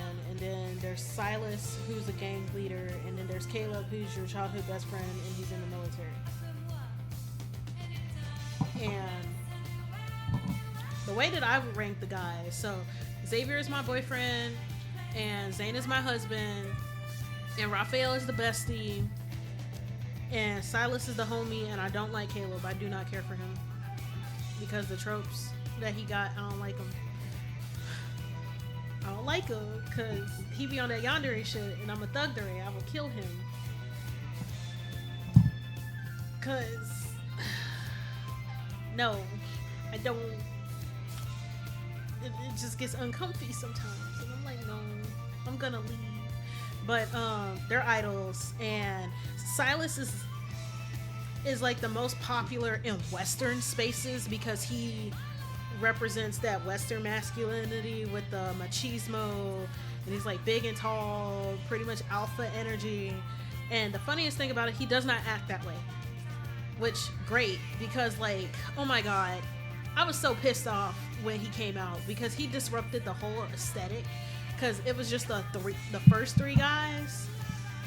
It was just Xavier, Raphael, and Zane, and it was just all cutesy and wholesome. And I don't mind like quote unquote hardcore stuff. I'm just very picky about it. I did not want Colleen Hoover fans get into Love and Deep Space specifically because I find them annoying as fuck. And I'm like, damn, I'm gonna have to use the 3D model. I have to humble myself. I want to cry. And Silas, by looks alone and the way that he was marketed, I'm just like, oh hell, why would you bring that here? I don't want to be here now. But when you get to know him and stuff, he's actually decent and stuff. And he's very much the kind of person who's like, I don't care what you do, because I'm just happy to be here. And I'm like, good. Because I be acting like Mono Leo when it comes to Hey Oreo, how's it going? We're talking about Love in Deep Space, and I'm talking about this new update, because holy shit, Silas. I love making fun of him, because he is the homie.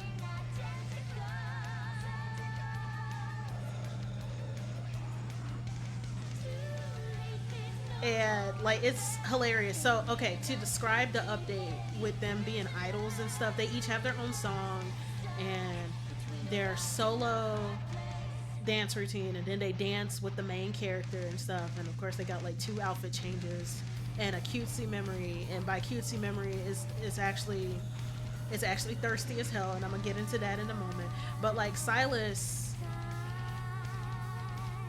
is getting roasted right now because his song sucks. His song sucks cheeks. Actually, is it on Spotify yet? Apparently the songs are on Spotify. Cause we'll listen to them. Oh my god. Where is it? Where the fuck is it?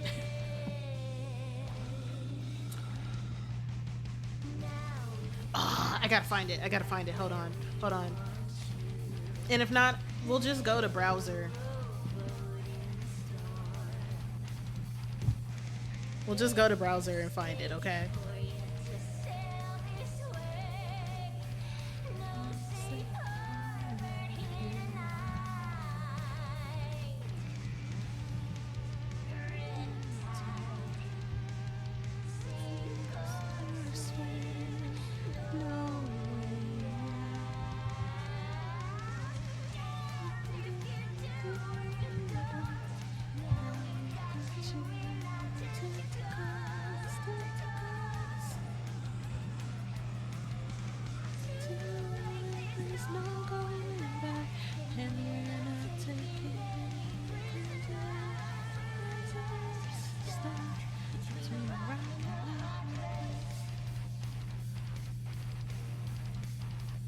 As you can see, I like Hades too.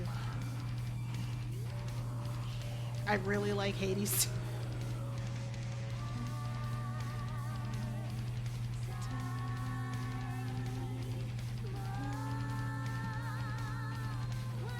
Where the fuck is it? Okay, I was trying to find a page.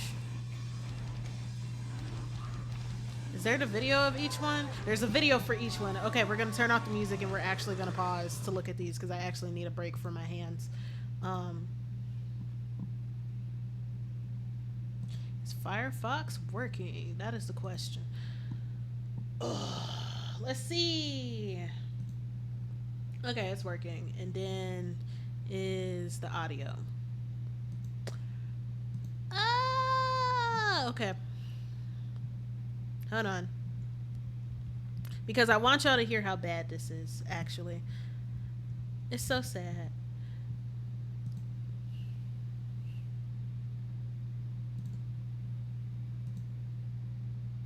Okay.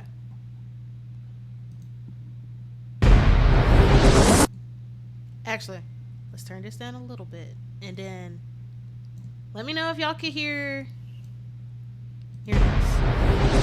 Badass trigger, badass with a gun. Badass trigger, badass trigger, badass with a gun. Going deeper, deeper. I'm a badass. Badass trigger, badass with a gun. Badass trigger. In the night I come alive. Badass trigger, badass with a gun. Going deeper, deeper. I'm a badass. Passion, my desires making me crazy. I just need you a little bit more. Temptation. Oh, I didn't play the whole clip. Okay, that's fine. I just wanted y'all to know that this is so ass. This goes so hard on mute, and it's so fucking sad because Silas, one of his things, like he collects vinyls and CDs, and he's really into classical music. But one thing you should know about him is that he is always 3 beats behind. The reason why this performance is called improvised flow is because if he were to do a traditional routine, he would be dragging. If anybody's seen the movie Whiplash with J.K. Simmons, J.K. Simmons would beat his ass because he's just like, what are you rushing or are you dragging? He'll always be dragging. So at least we can always find out what the problem is. But good Lord. And then the lyrics, I'm like, who wrote this shit? I just want to talk, actually. Get out. So the most popular Love in Deep Space, at least in the West, the most popular Love in Deep Space character in East Asia, which one is Raphael? This is Raphael. And the reason why, he fits more Eastern conventions. Like, a bunch of people are like, oh, he's so sassy and pathetic. And I wouldn't say pathetic. He's close, but not quite. But, like, that's akin to storytelling in Eastern tales, like the Tale of Genji and whatnot. So, yeah, he's very much that princely, kind of goofy and clumsy, but still very assured in himself sort of archetype. So he's very popular over there.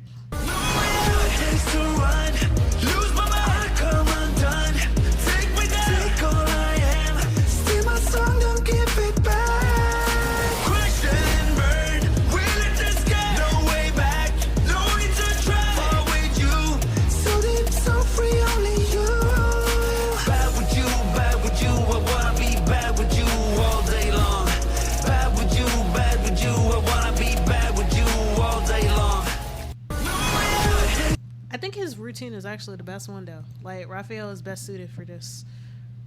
And then the others, it ranges. And then there's like been jokes, like, I'm not really into K-pop deeply, but I do know what EXO is, like EXO. They were, and I think still are, a major K-pop group. They're like one of the older groups. I think Gen 3? Gen 2 or Gen 3. And they're Korean. Well, yes and no. They're a K-pop group, but they have a lot of Chinese and some Japanese members. Because how I got into EXO was when an artist named Onips was drawing fan art of them, and it was from the music video Obsession. And it was literally a diss track towards their fans, because their fans were like being xenophobic towards the Chinese members, and then others were like harassing some of them for getting married and having kids. And it's just like, bitch, our careers do not revolve around y'all. We just perform. Get out of our space. And I'm like, I felt like that was really cool to see a K-pop group make pretty much a diss track. This is Xavier. The reason why I mentioned EXO is because partially Infold is a Chinese company, but they were making a lot of references with EXO when they were marketing to China, apparently. Because like the archetypes that they were calling the guys were the same ones that some of the guys were called in EXO. And that was a cool Easter egg, even though I don't go here. These lyrics do not match the choreography that Xavier was doing. I'm going to be so for real. Only you can make me feel this. You, I really mean it. You can hold me. It's only you should always love me. You can always hold me. You can hold me. It's only. Let me make it good tonight. Let me make it good tonight. I won't make you feel so fine. Make you feel so fine. Yeah, he's trying to promise that. And then there's Zayn. I'm playing it nice, I'm on display. So gentle and calm, that's what they say. Yeah. Inside, try to tame a storm. But every look from you makes it hard to control. And shadows don't wait when darkness falls. I'll show the flame I got inside the walls between us. Fade. I'm playing it nice. I really like the music for this one. Secrets only you know that you're keeping. Say that you're ready, will be a forbidden taste. Will make you tonight. Eyes on me, follow my lead. Take control, don't worry, I got you. Eyes on me, follow my lead. Eyes on me, follow my lead. Take control, don't worry, I got you. Eyes on me, follow my lead. I'm a leader, just follow my lead. Show you what I'm making. And then it's a little bit repetitive. Let's whole song. When the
come on. Come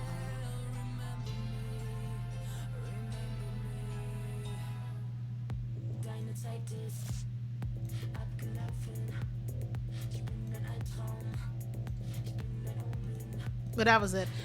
I was just showing how bad Silas's choreography was. The application is done if you want it early. Post is dropping Thursday. Okay, send it to me. I'll have it done by sometime tomorrow.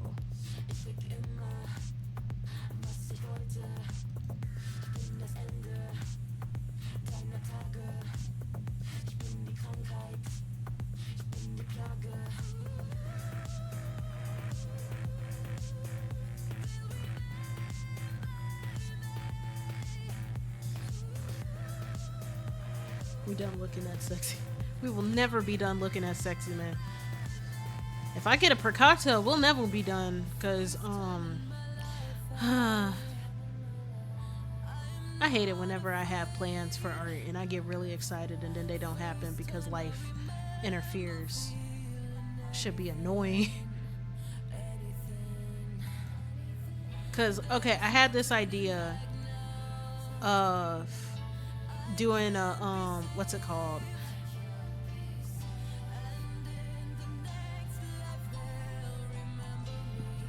soon as y'all started, I walked away from my PC. I'm gonna punch you. May I suggest we look at some sexy women as well? I gotta find. Well, it's not hard to find some. I just gotta think. I need to play Yuri games.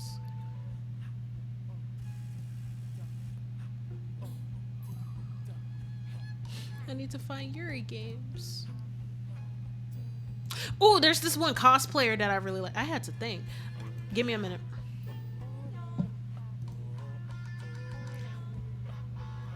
There's this cosplayer that I really liked. Also, I do not apologize for the woman that I will become when the newest season of Dorohedoro comes out. I will be drawing Noi back shots, actually. I played a femboy game recently and got reconfirmed. I'm definitely not gay. To be honest, what helped me figure out bisexuality for myself was realizing I don't like men as much as I think I do. I am not impressed by femboys. This cosplay is really good. And also, I am a sucker for big women. Like Noi, beloved. Please. I want to be held. Please, big lady. I turn into Tormund from Game of Thrones when it came to Brienne. It's the big woman here. I'm going to become a problem when Dorohedoro season 2 comes out, especially since it's been fucking years. Gynosexual. I almost forgot to share the news with you. Yeah. You know, Dorohedoro, what's funny is that I ended up liking Gyoza because of fucking Dorohedoro.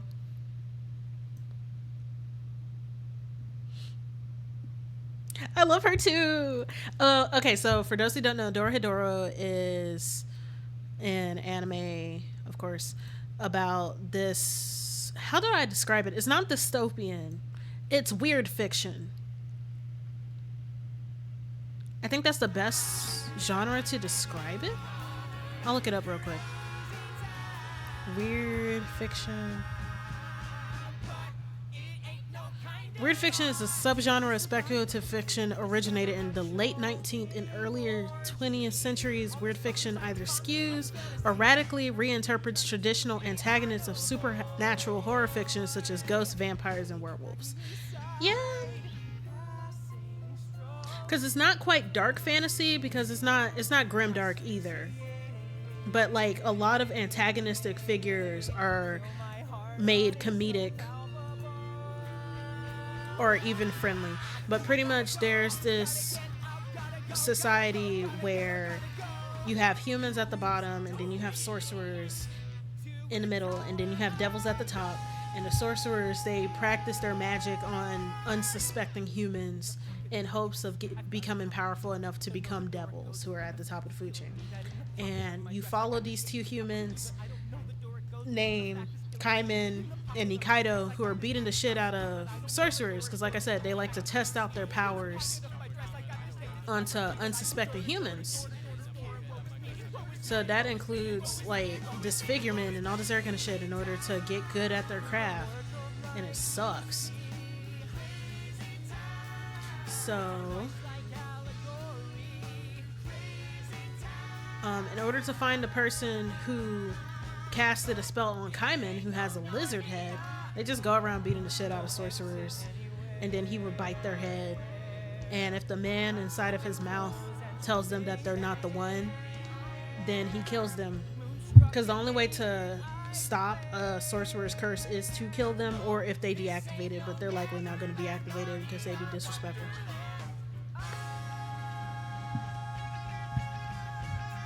Noi is a sorcerer who works for a gang. Okay, I'll get it. I have learned so much. Let me read.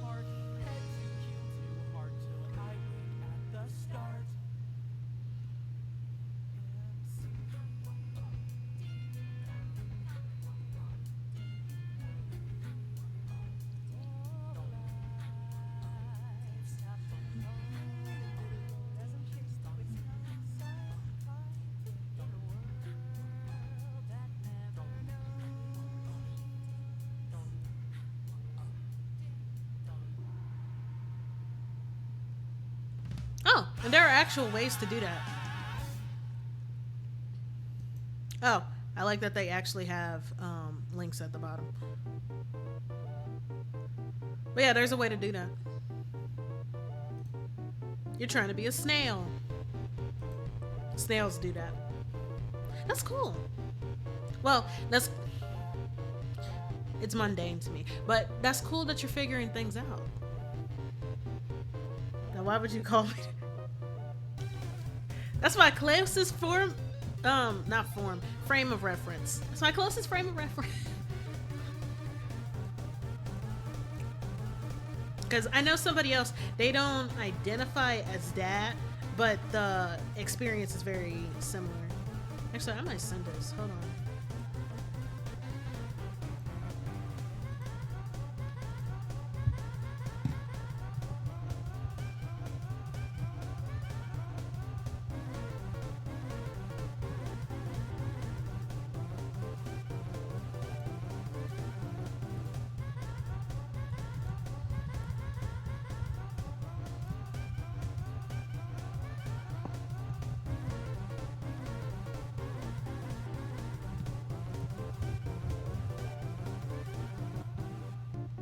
Hold on.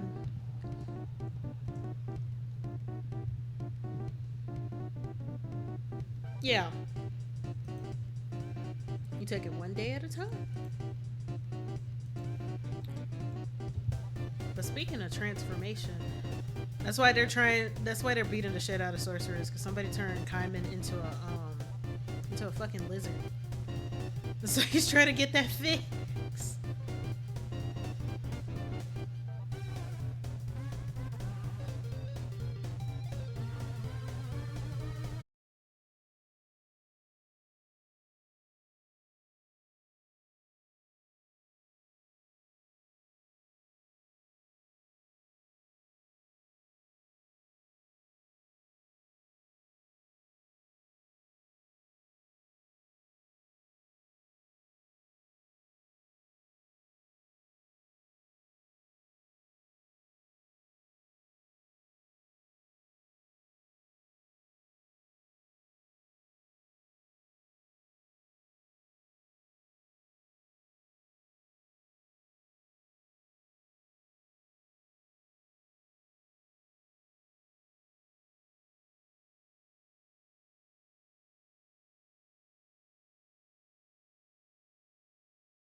But I also accept the Cash App for real because niggas don't want to pay shipping for. That's fair. And low key me. But give me a moment. Send me your Cash App. I'll save this and come back to it. Did I save this? I saved this.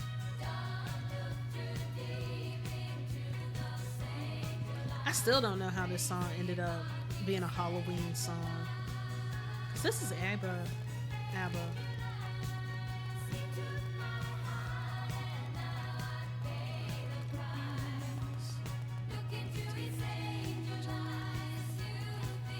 Ooh. Can I recommend a song? It's not a Halloween song. This one time.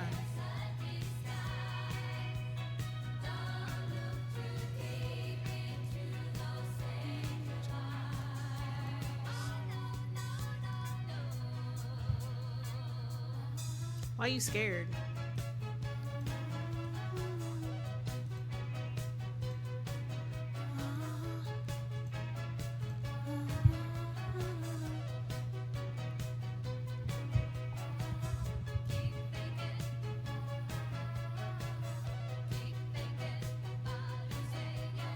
Very unexpected fun. Can I? Side of the bubble sleeves.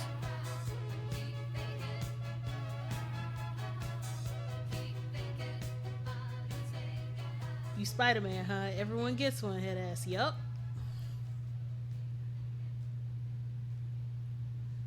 I love y'all, but my playlist is low-key more for me.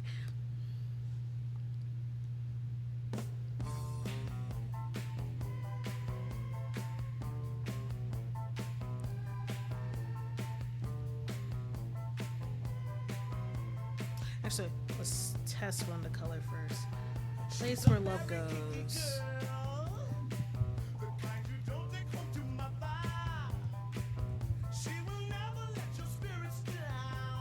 By Childish Gambino.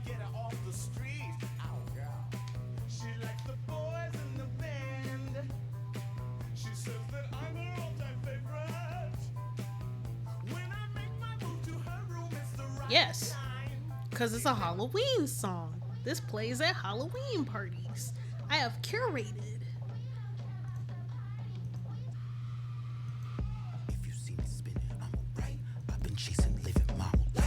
Maybe in the 90s. I have a range from stuff from, let's see, from the 60s all the way to now.